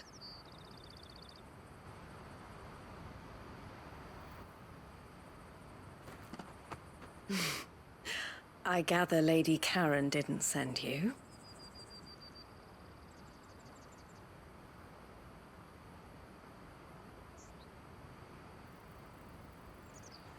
So what trouble have you got yourself into this time? It's me trader's pass. It got stolen. By a little bairn. Of all the... You're the size of a marble. Honestly. Ugh. Goots told us that you know the markets well. Might you have an idea which little bairn could have done this? We don't intend to punish them. We just need our pass back. Then, we can be on our way. I see. So neither of you has a trader's pass either. Not that anyone would take you for traders, but I suppose that's why you came to me, correct? Now, I can't say for sure who took your pass, but I suspect I know why they did it. Let me explain.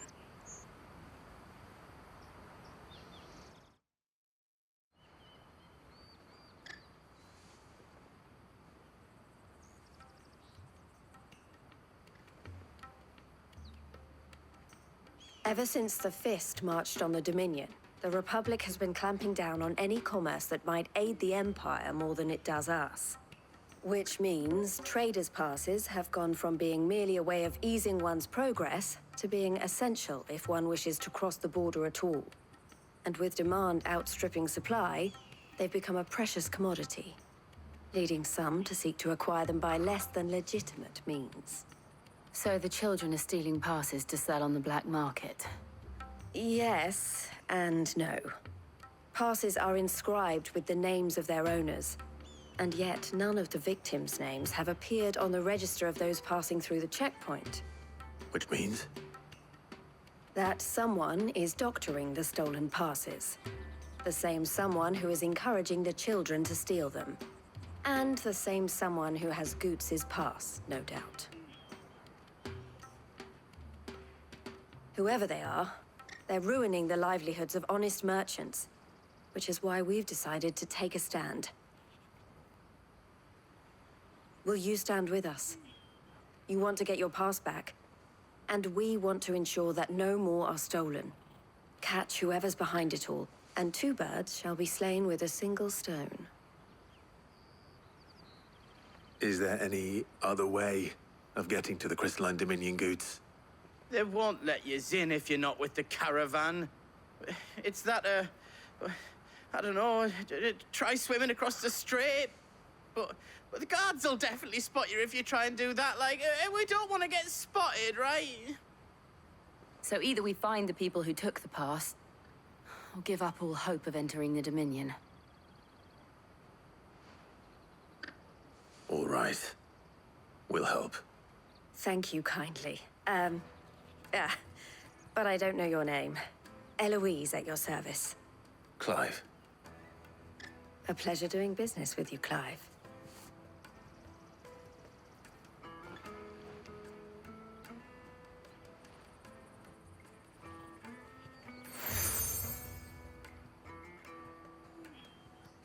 The proprietor of the furniture makers by the coach stop is spearheading the search. Wear that, and he will know you for a friend. I suggest that you speak with him first. The furniture makers. Understood.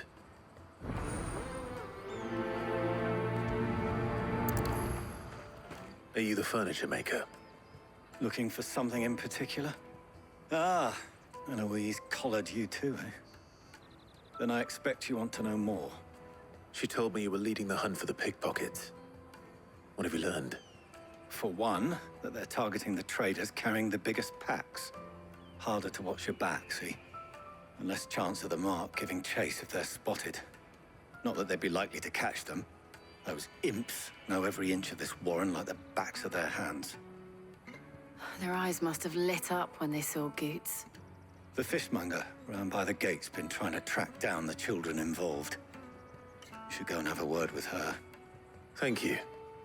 We will. Fish for sale! Fresh sorted and smoked! Can I interest you? Ah, sorry. Message from Eloise, is it? She's asked me to help her. To help you find the pickpockets. Is that so? Suppose I better tell you what I know, then. For one, this isn't a family operation. All the traders say the children who stole their passes were dirty, dressed in rags. Street urchins, by the sound of it. We get a lot around here. Orphans from the wars. A few, perhaps. You saw the refugees gathered by the entranceway? They're all looking for a new start in the Dominion and beyond. Some of them take it as an opportunity to rid themselves of unwanted baggage. The shame of it. Whoever's behind this would have to have made themselves known to the children at some point. And so should we. You should start with the children around here, then. I doubt they're the ones involved, but they might have heard something. It's worth a try. All right, then. Questioning children. How hard can that be? Excuse me, do you mind if I ask you something? Can't stop you. I was just wondering if anyone has asked you to do anything out of the ordinary recently. Anything you grown-ups ever ask us to do is shut up and go away. So guess what I'm about to tell you to do? Sorry. I'll leave you alone. Excuse me? What do you want? I don't have any money. It's all right. We're not going to hurt you. We just want to talk. What about? We've heard that some very bad people are making children like you steal from travelers. We need to know who's behind it so we can stop them. I don't know much about it, really. But my friend, Hansa, he said he got a job doing something dangerous. Sounds promising. We need to find him and ask. Do you know where your friend might be? He's usually by the tents outside town. Thank you. You've been very helpful. That big fat donkey was easy pickings. He wouldn't have noticed if we robbed his boots off him. Yeah. Wish we hadn't handed over the pass, though. Could use one of those things to get out of this dump. Chance would be a fine thing. The moment they found out, they'd string us up by our guts. Would they now? Perhaps you'd like to introduce us to these charming characters. Shit! We're in trouble now! What do we do? You two get caught if you want. I'm off. Hansa, where are you going? So that was Hansa, eh? Jill, you watch these two. I'm going after him. All right.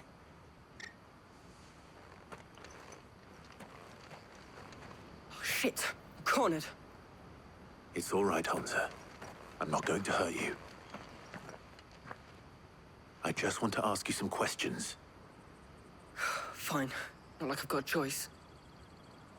I'm looking for the people who are making you steal for them. Who are they? Called themselves the Carstones. They said they'd give me a good gill if I did what they told me. I knew they were bad, but bread doesn't come for free. Didn't come at all half the time, before I started buzzing for them. You know, if I didn't do it, they'd just pick on someone else. Someone they could push around easier. Hansa. You found him, then? Jill. Where are the other two? Eloise is watching over them. She sent Goots and I to look for you. You're... him!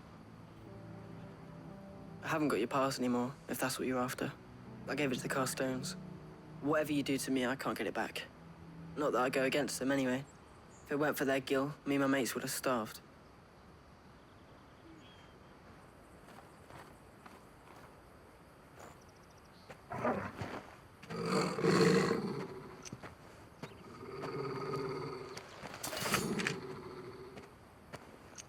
Cowards. You will not force another child to do your bidding. Wait, we're not... Don't hurt him.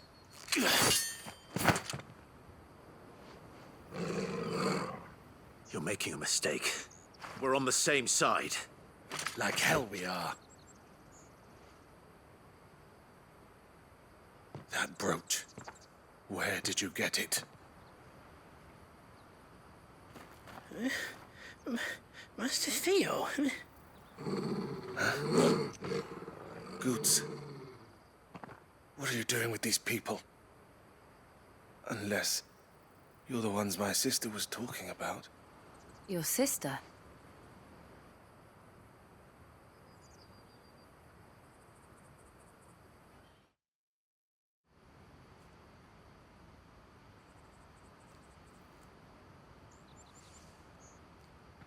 Eloise didn't tell us she had a brother. And why would she? I'm just her back and a blade. Theodore, at your service. Sorry about before. Theodore, what do you know of the cast stones? Vultures who have made Boklad their hunting ground. They prey on the desperate, stealing from those with gill and bullying those without it into joining their flock. I'd been looking into their activities in hope of sparing the refugees any further hardship. But it seems they've already stooped even lower than I'd feared. Hansa's a good lad.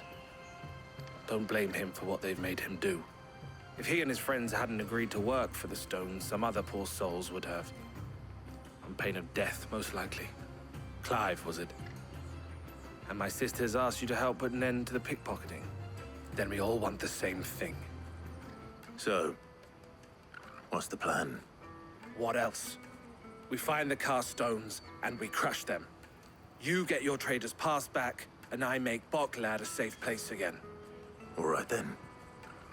All right then. Honza, where are they camped? Don't worry. They'll never know you told us. Couldn't if I wanted to. They always come to town to collect the passes. Meet us outside the gate. I tried following them once, but they spotted me halfway down the trail. Said they'd string me up. We'll try it this time. Which way were they going? Back down the road towards Leighton's Cleft. To Leighton's Cleft, then?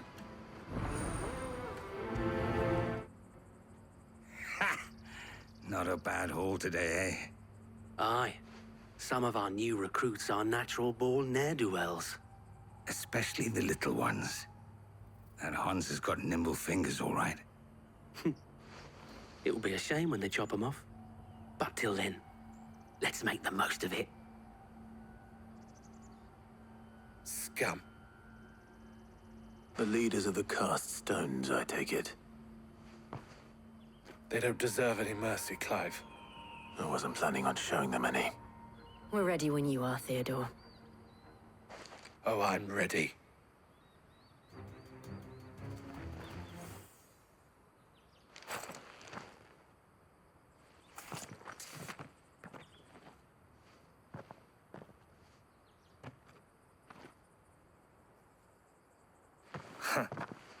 And they say crime doesn't pay. Gold chains, rings, purses. And traders' passes. Dozens of them. Have the names been changed?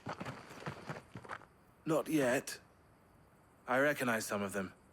No doubt Goots's is somewhere among them. Now I just need to sort through it all and return everything to the people it was taken from. We should go and give Eloise the good news. Can we leave things here in your hands, Theodore?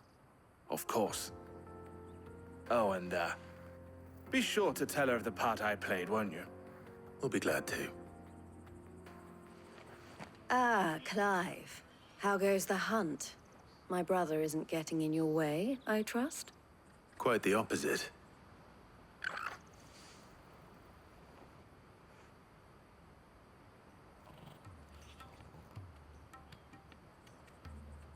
So it was the cast stones who were behind it all. Theo told me he'd been on their trail. And their demise solves 3 problems at a stroke. That of the pickpockets, the bandits pulling their strings, and the passes they were stealing. I only hope yours is among the items you recovered. Only time and Theo's return will tell. Speaking of whom, welcome home, dear brother. You are too kind, Eloise. Here, Clive. Goots's pass. Ask him to keep a closer eye on it from now on, would you? I will. Thank you. El, I've asked our boys to carry the rest of the goods back. Can I count on your help in sorting through it all? Of course. I'll make some space in the storeroom. I expect you'll soon be on your way then. But it wouldn't do to leave without introducing yourself properly. Would it now? Sid. Don't look so shocked. We're on the same side. I don't understand. As you now know all too well, we at the Crimson Caravans are always happy to help those in need. For a small fee, we will move anything that needs moving. Be that goods to market, or bearers away from it. I was the first my sister helped escape. If it wasn't for her, I'd have been branded as a boy. I had no idea. It just so happens that we are seeking to expand our operation. And who better to join forces with than the leader in the field? Wouldn't you agree, Theo? I would. It seems our purpose is the same in more ways than one. So what would you say to working together again? It would be our pleasure. And our honor. The honor is ours. Here, Clive. This is for you.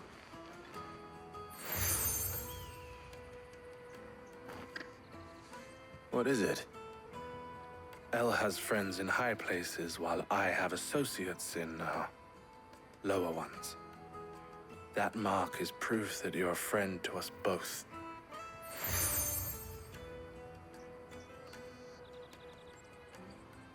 I shall bear it with pride. Well, all that remains is to wish you a safe onward journey. Goots's pass should secure you a place on the caravan, but if you encounter any difficulties, we would be delighted to provide you with a coach of our own. For a discounted price, of course. Say, 9 million? We'll try the caravan.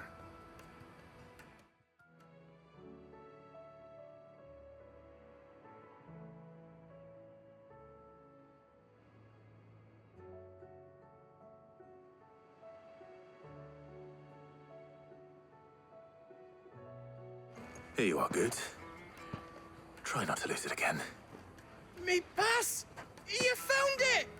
Oh, thank you so much. Nan would have killed me if I'd come back without it. I'll have to say thanks to Elle and Theo, too. So should you, Hansa. You and your friends don't have to steal anymore. If anyone threatens you again, you know who to turn to. We do. And we already have. Miss Elle's given us a job shifting the chocobo shit out the stables. It's hard work, and the pay isn't half what we got from the stones. But if we stick at it, we'll keep ourselves fit.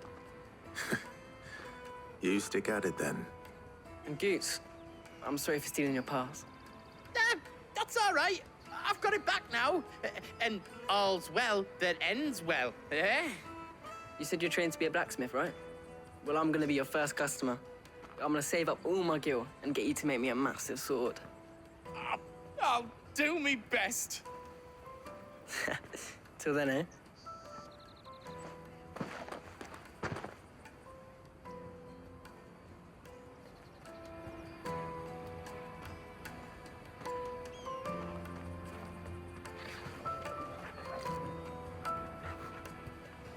All right. We have a place on the wagon.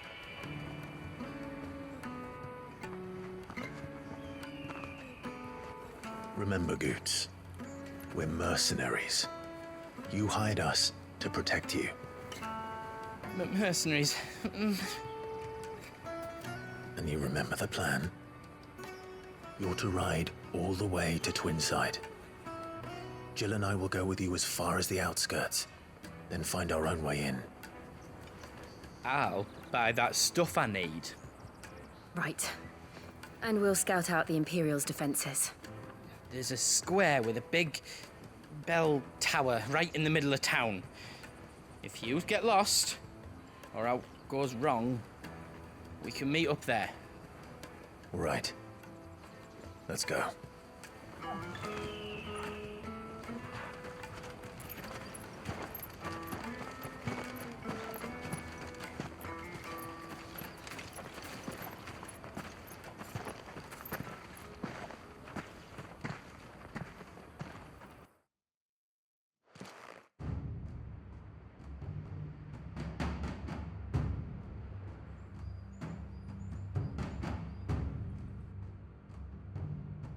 I see. And you're quite certain your father has no knowledge of Ultima? I am. I have no difficulty believing a sinister force has come to exert an influence on Sanbreque. But be that as it may, it is yet to claim my father. For better or worse, his radiance speaks his own mind. Then the fiend works from the shadows. I confess, when first you told me of this fiend, I had my doubts, and more than a few at that. A beast that labors to plunge Valisthea into turmoil, all in pursuit of your brother. But that wound is proof enough that evil is afoot. Then I have your answer, Your Highness. You will join me in my fight. I cannot. Not yet. Your Highness, please. As you are aware, the Dhalmekian army is at our gates. They have lost their mother crystal, and with it all hope of a negotiated withdrawal. It is but a matter of time before they invade. If Bahamut is not here to meet them, my people will be slaughtered, Though not by Hugo Kupka, thanks to Ultima's machinations. I know the fate of your people weighs heavy on your conscience, but if we do not put an end to Ultima's plans, they shall face a far darker fate. The chaos he would wreak would sweep all of Valisthea into the abyss. The lives of every man, woman, and child in the Twins are at stake. I believe what you say, Phoenix. But I have duties of my own, and I must discharge them. Come what may.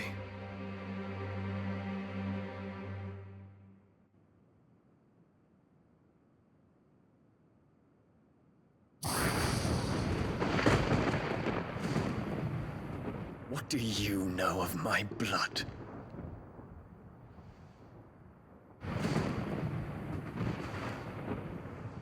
I know that it is wholly unworthy of the highest offices of state, which rightly belong to those of purer breeding. Alas.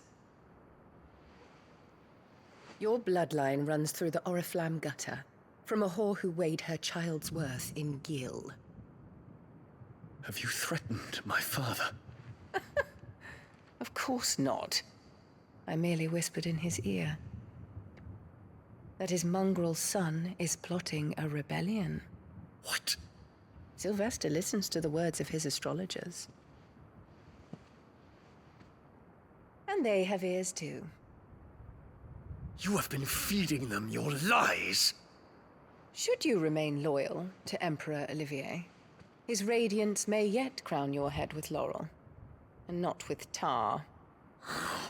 Fork-tongued witch!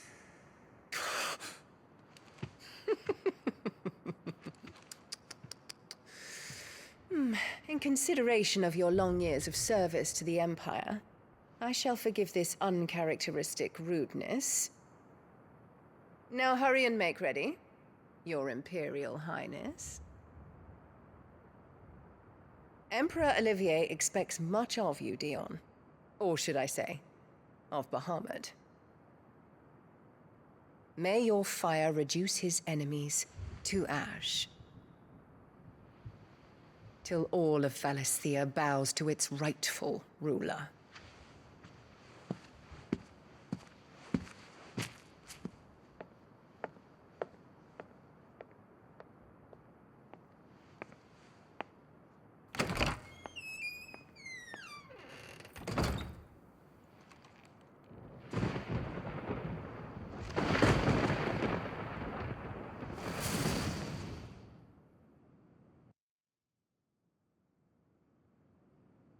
There is another darkness that has taken hold of Sanbreque.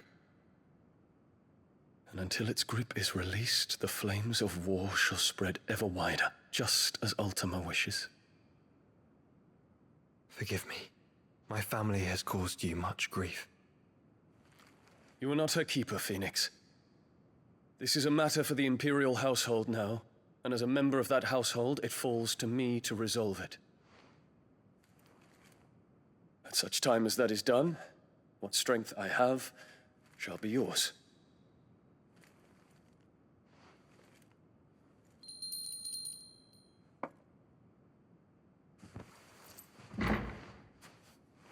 Thank you, Your Highness.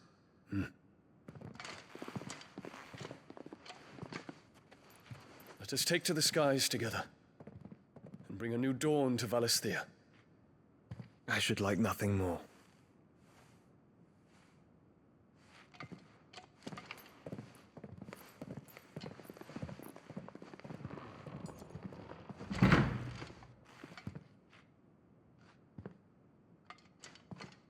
Terence.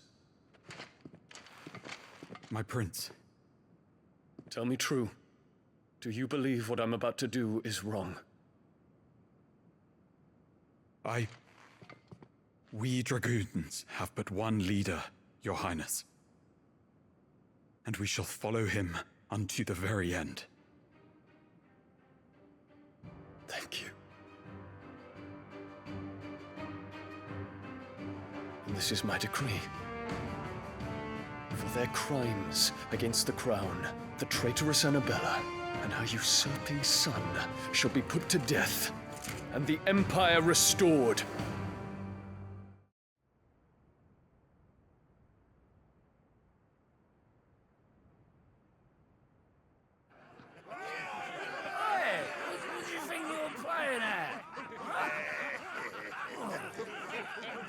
stop you getting eaten by a fucking wolf, that's what. Come on. One would never guess that these people stood on the brink of war. And they're afraid. They turn to drink to forget their fears. Anything you want to forget?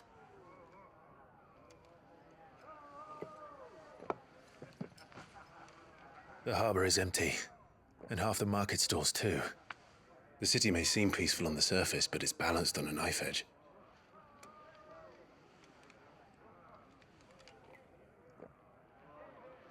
Were we to give it a nudge, it might be just the distraction we need to reach the Mother Crystal. I thought you might say that. We should send for Gav. We'll need someone to keep the fires we start from going out.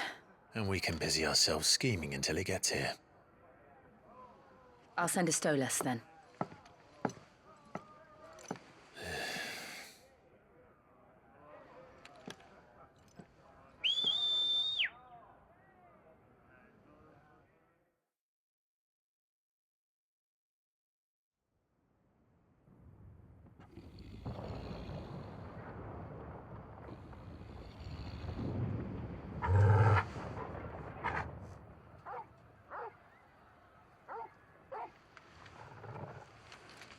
What is it, boy?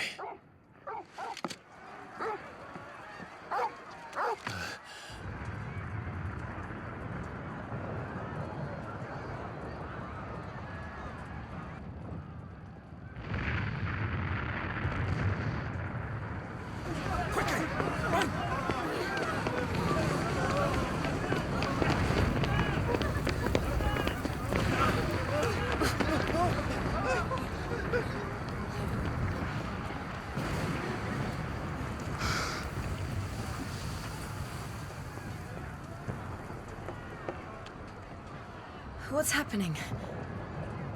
I don't know. Torgal!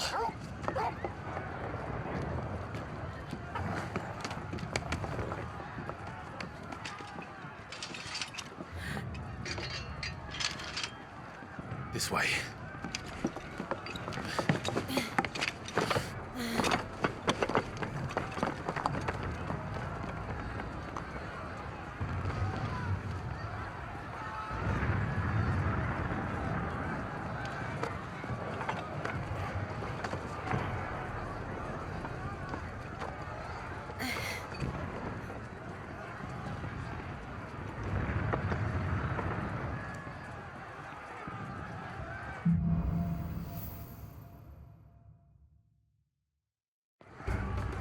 The city's on fire.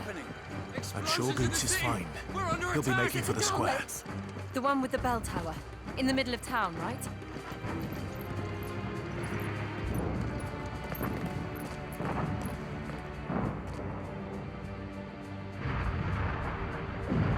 What in the hell is going on?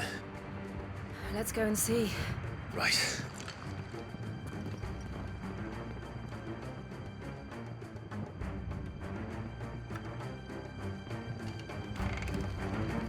But first we find Goots. Ah, a goods lift.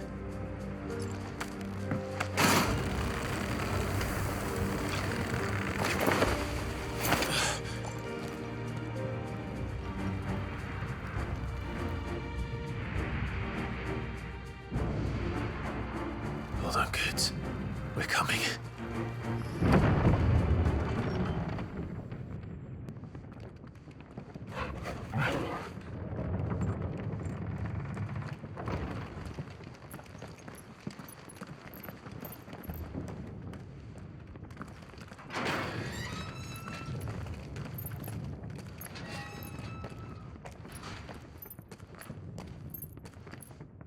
Can you see him anywhere?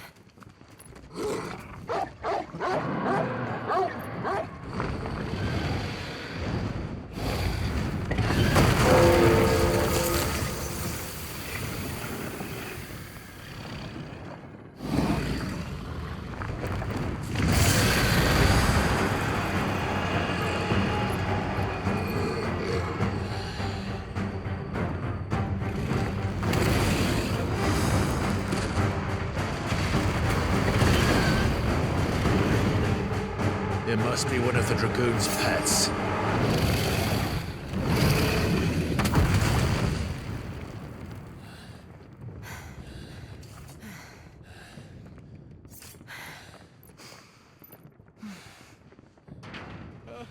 Over here, Clive!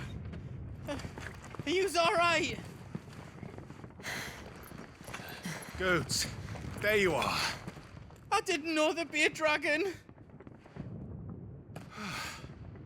All right, let's get out of here. Oh! What now? Is that Mother Crystal's heart? What the hell is it doing up there?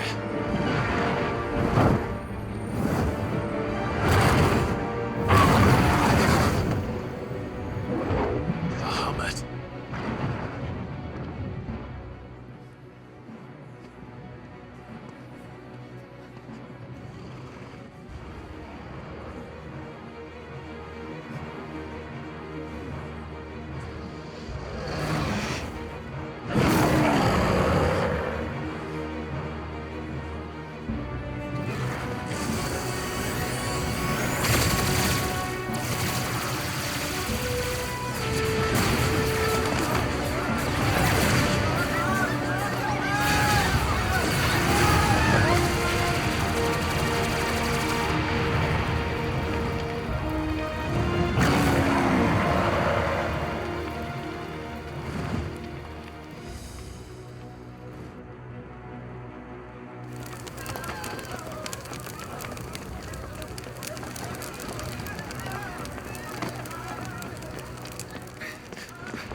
Your Highness, don't do this. We must leave. Now, Your Grace. I beg of you. This is not what he wanted. Something's happened. Forgive me, Yut, but I must put a stop to this. Your Grace!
So, what do we do now then? We destroy the heart. We might come back! As soon as the flames die down, the Imperials and the Dalmex will move in. This may be our only chance. And Bahamut has gone for now. You should get as far away as you can, Goots.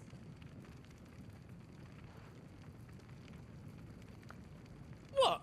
And leave you lot in the lurch? I can't do that. If you're staying, then so am I. I packed everything up before I made a run for it, so if there's out yous need, just ask. But I won't be giving it away for free. Nana'd never forgive us if I did. Thank you, Goots. Drake's tail is right there, Clive. It's time to free Storm from the Crystal's curse. Oh, it's past time. But remember, Bahamut is still out there. And I dare say we'll be seeing him again before the night is done.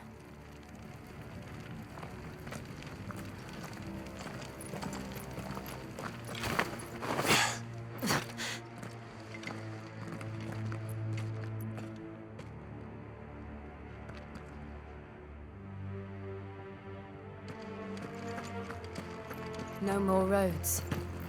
We'll have to find our own path. Do you feel that, Clive? Ether.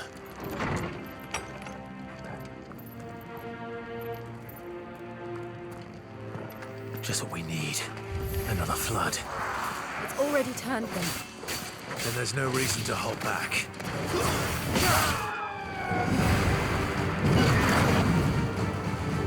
Is that the Phoenix? Joshua! What is he doing? Keeping Bahamut occupied.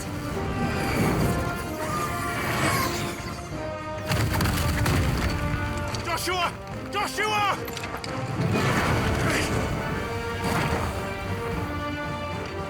Don't, Clive. It's too dangerous. Fuck. Hold on, Joshua! I'm coming! There he is. Joshua! I'm here, brother! Clive. He can't hear you. Joshua! They're heading for the heart. And so should we.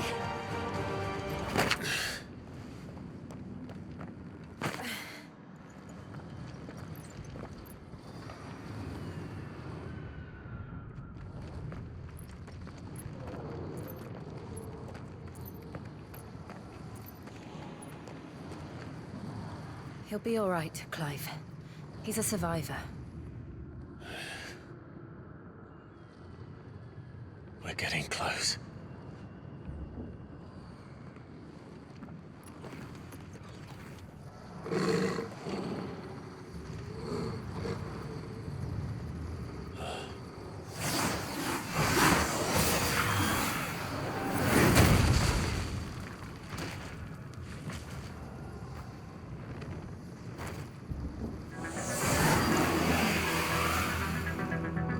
It looks like somebody doesn't want us getting any closer. I don't care what it wants. Neither do I.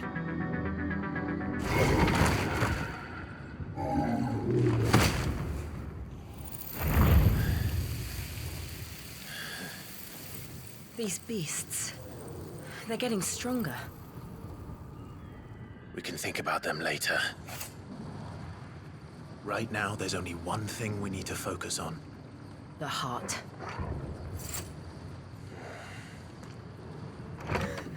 Is someone there? Mother, It's you. what happened here? He tried to take him from me. Oh, my boy. My darling boy. Is this the child you made with the Emperor? Why, Mother? Why did you betray us all? You have no right.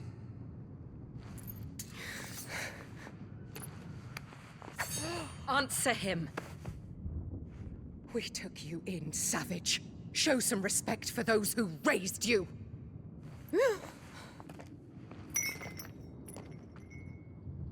Honorable Elwyn, always thinking of his precious homeland. But what worth is a homeland in a world beset by the Blight? Father did not seek to protect his country. He sought to protect his people. A leader's duty is not to protect his people. It is to protect the source of his sovereignty. The noble blood that runs in his family's veins. So long as this bloodline remains unbroken, what does it matter if a nation falls? One can always found another. Unlike him, I did my duty. I preserved my line. I bore a son of the noblest blood, to whom the whole world might kneel. That is why I gave Rosaria to Sambrek, that I might join my line with the Lesages and birth a savior of this benighted land, blessed by both Bahamut and the Phoenix! You sold your country for a child. Why did he need another? You had Joshua. I had nothing. You were always your father's son, so very strong and bold and daring, and yet you failed to awaken. Would that Joshua had been granted 1/10 of your strength. Oh! How the nobles laughed that Elwyn's firstborn was surely the son of a concubine, and my own, not long for this world. The shame of it! The shame of being slandered by one's inferiors! How could you ever know how that feels? It should have been you! Why didn't the Phoenix choose you? Joshua's every waking moment was spent trying to shoulder the burden that you and the Phoenix and the Duchy foisted on him. That's why I became his shield. To help bear the weight. But what did you do? You betrayed your own blood and surrendered your son to his fate! Joshua, my darling boy. I never meant to hurt him. The soldiers' orders were clear. He was to be spared. Why did you survive when the only one I truly cared for died? What? Have you not looked out of the window? Joshua is here! The Phoenix lives on! He's battling Bahamut as we speak!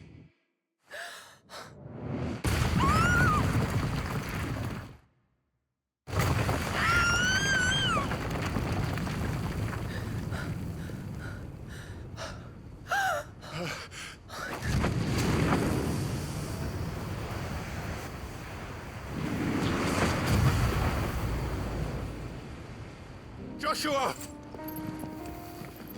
Wake up!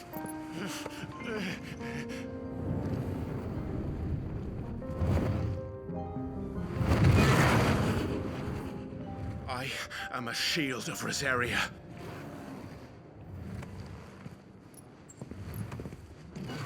And I will do my duty. What are you...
like the founder.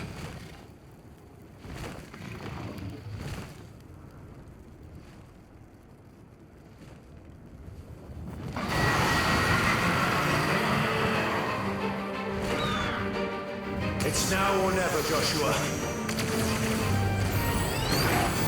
Clive, get behind me! If you're sure.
What now?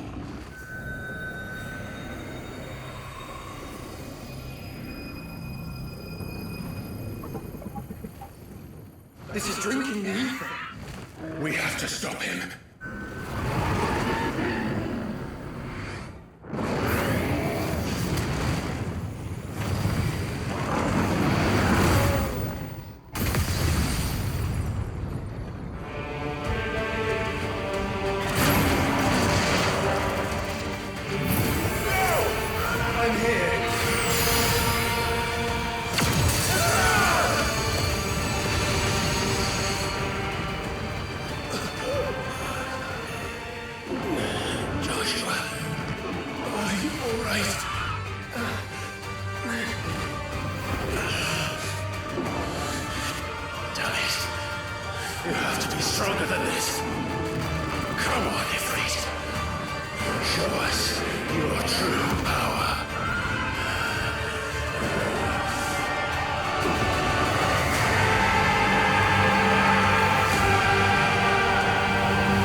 Are you ready?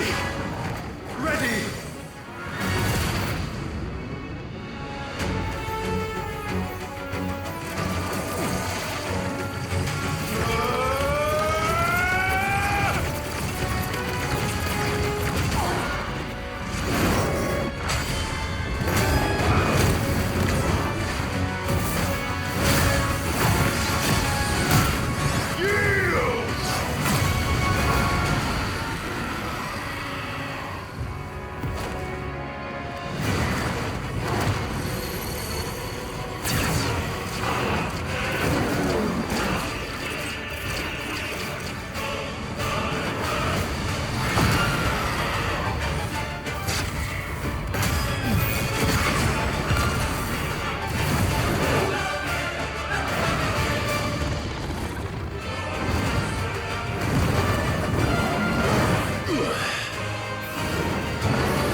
Joshua!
Dion!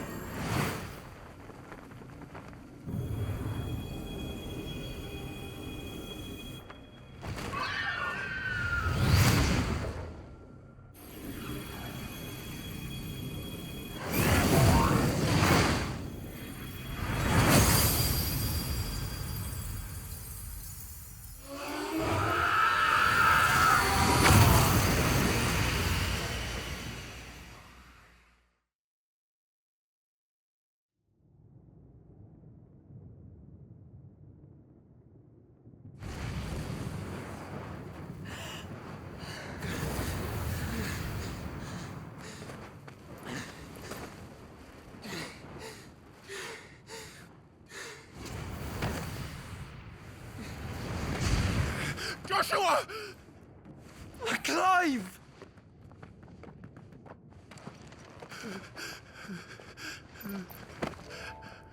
My brother. I'm sorry. I'm so sorry. You're alive. We both are. Nothing else matters.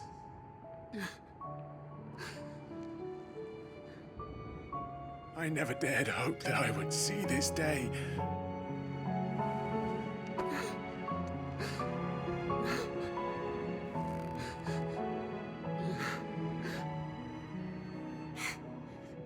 Reunited at last. Jill.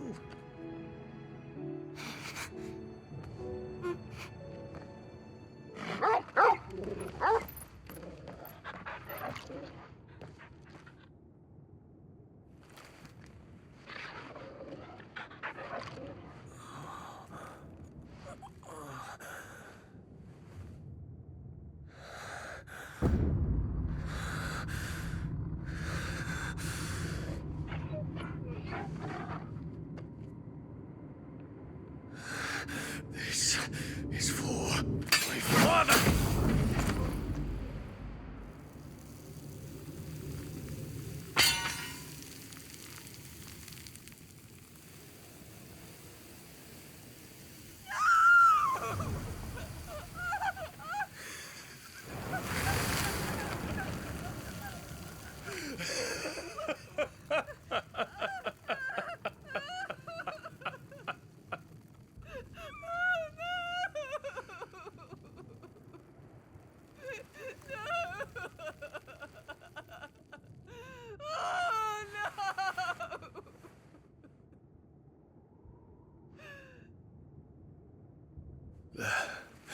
It is done.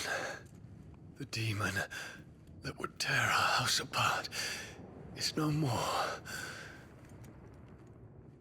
Father.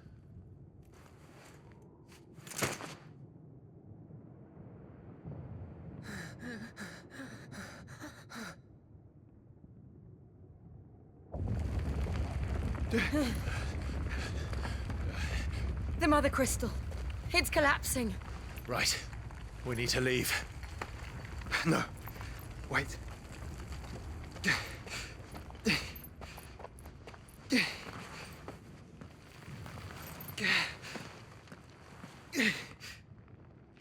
I owe him a debt.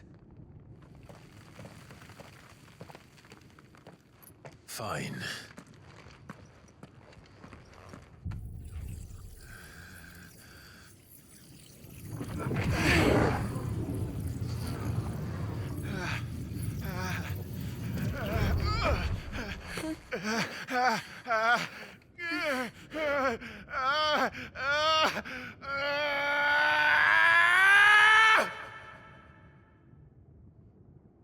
You there.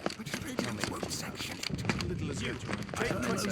Don't reinforce the walls. Situation. Report, Captain. Can nothing be done to call them off? I regret not, Your Radiance. The Dragoons answer to none but His Imperial Highness. The Council is powerless to intervene. We're hearing reports of rebel Madness is this, Dion. throughout the neighboring districts. Focus all efforts on extinguishing the fires around the capital. The city can wait. Don't dally, man, go! Your Radiance. And I want you to find out Make sure the doors are locked. next movements. By the light! Dion, have you taken leave of your senses? Call off the Dragoons at once! Fear not. The populace will come to no harm at their hands.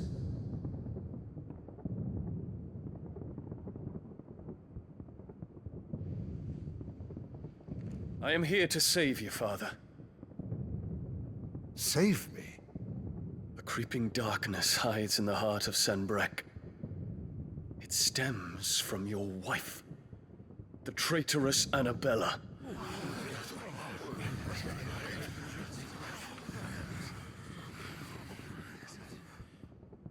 Not another word, Dion. Father, though you may not see it, the darkness has taken hold of you. It has made you forget yourself. But I bid you remember, there was a time when you ruled not with cruelty, but with compassion. Why now do you turn your back on your people? Why now do you seek to stoke the fires of war? You too have borne witness to this change, Your Eminences. And you know, as well as I, who is responsible for it. A puppet now sits upon the throne, but cut his strings, and the master loses the power! What?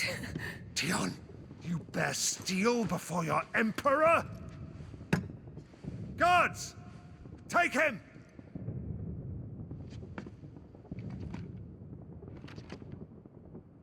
For every citizen who falls, another can be bred. For every home that burns, another can be built. Those were your words. But when the last of your citizens has fallen, and all of their homes have been reduced to ash, what will become of your empire, of its rulers, of your god? As the mother crystals crumble one by one, and the blight sweeps in to claim all that we hold dear, our people look to their emperor for protection. Yet he labors not to secure their futures, but to seize what is left of the twins for himself. Even if it should come at the cost of everything his loyal citizens have labored to build. Dion, you must understand.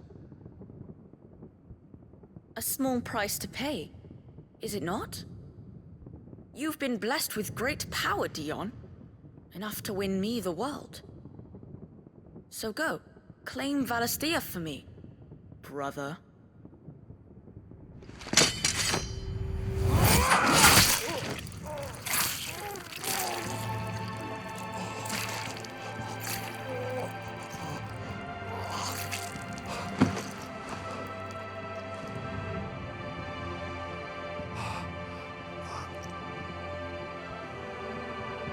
Dion.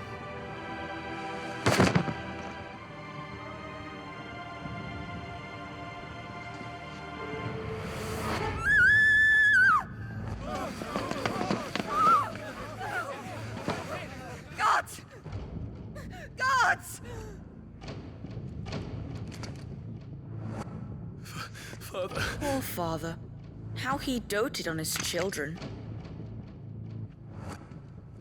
That he would die to protect me was plain. It was but a matter of when. You planned this? You did well to endure so long. But you broke in the end, as I knew you would. And now Muthos approaches. Put him to the proof. I would see if he breaks. Go, Bahamut. Kinslayer.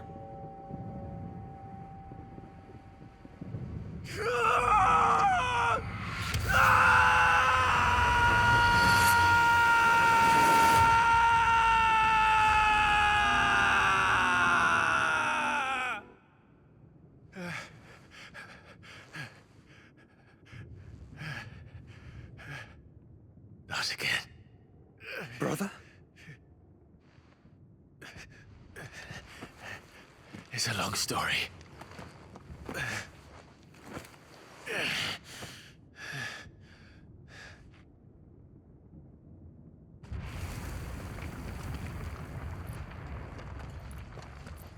You cannot stay here, Mother. Come. Take my hand.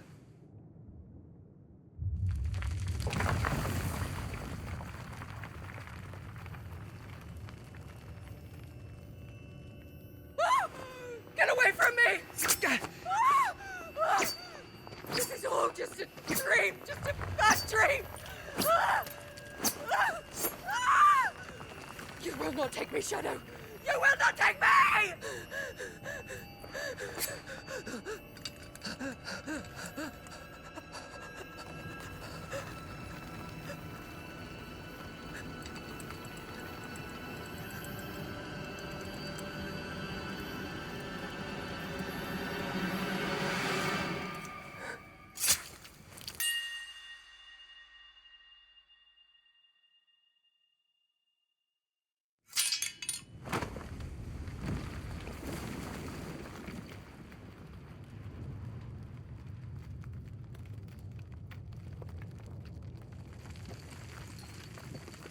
Mother.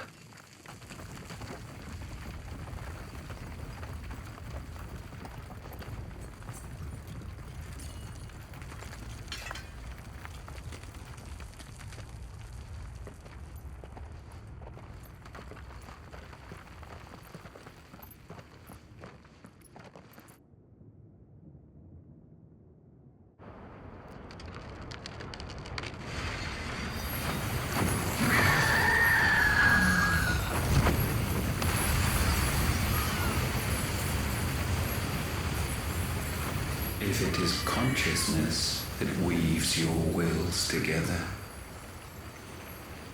consciousness that blurs the boundary between your own will and that of others, then we shall set you apart once more. The ties that bind you shall be severed, and humanity return to its proper place.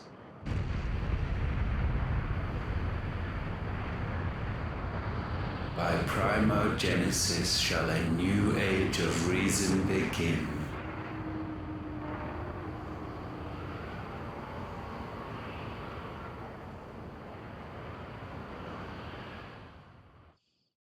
Relax, Your Majesty.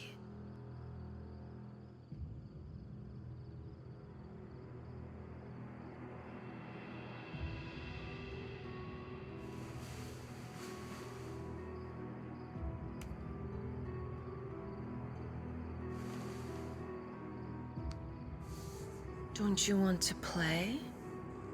It's been a long time. If that is your wish.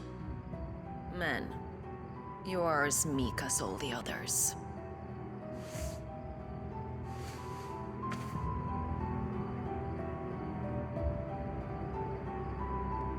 Such feeble creatures.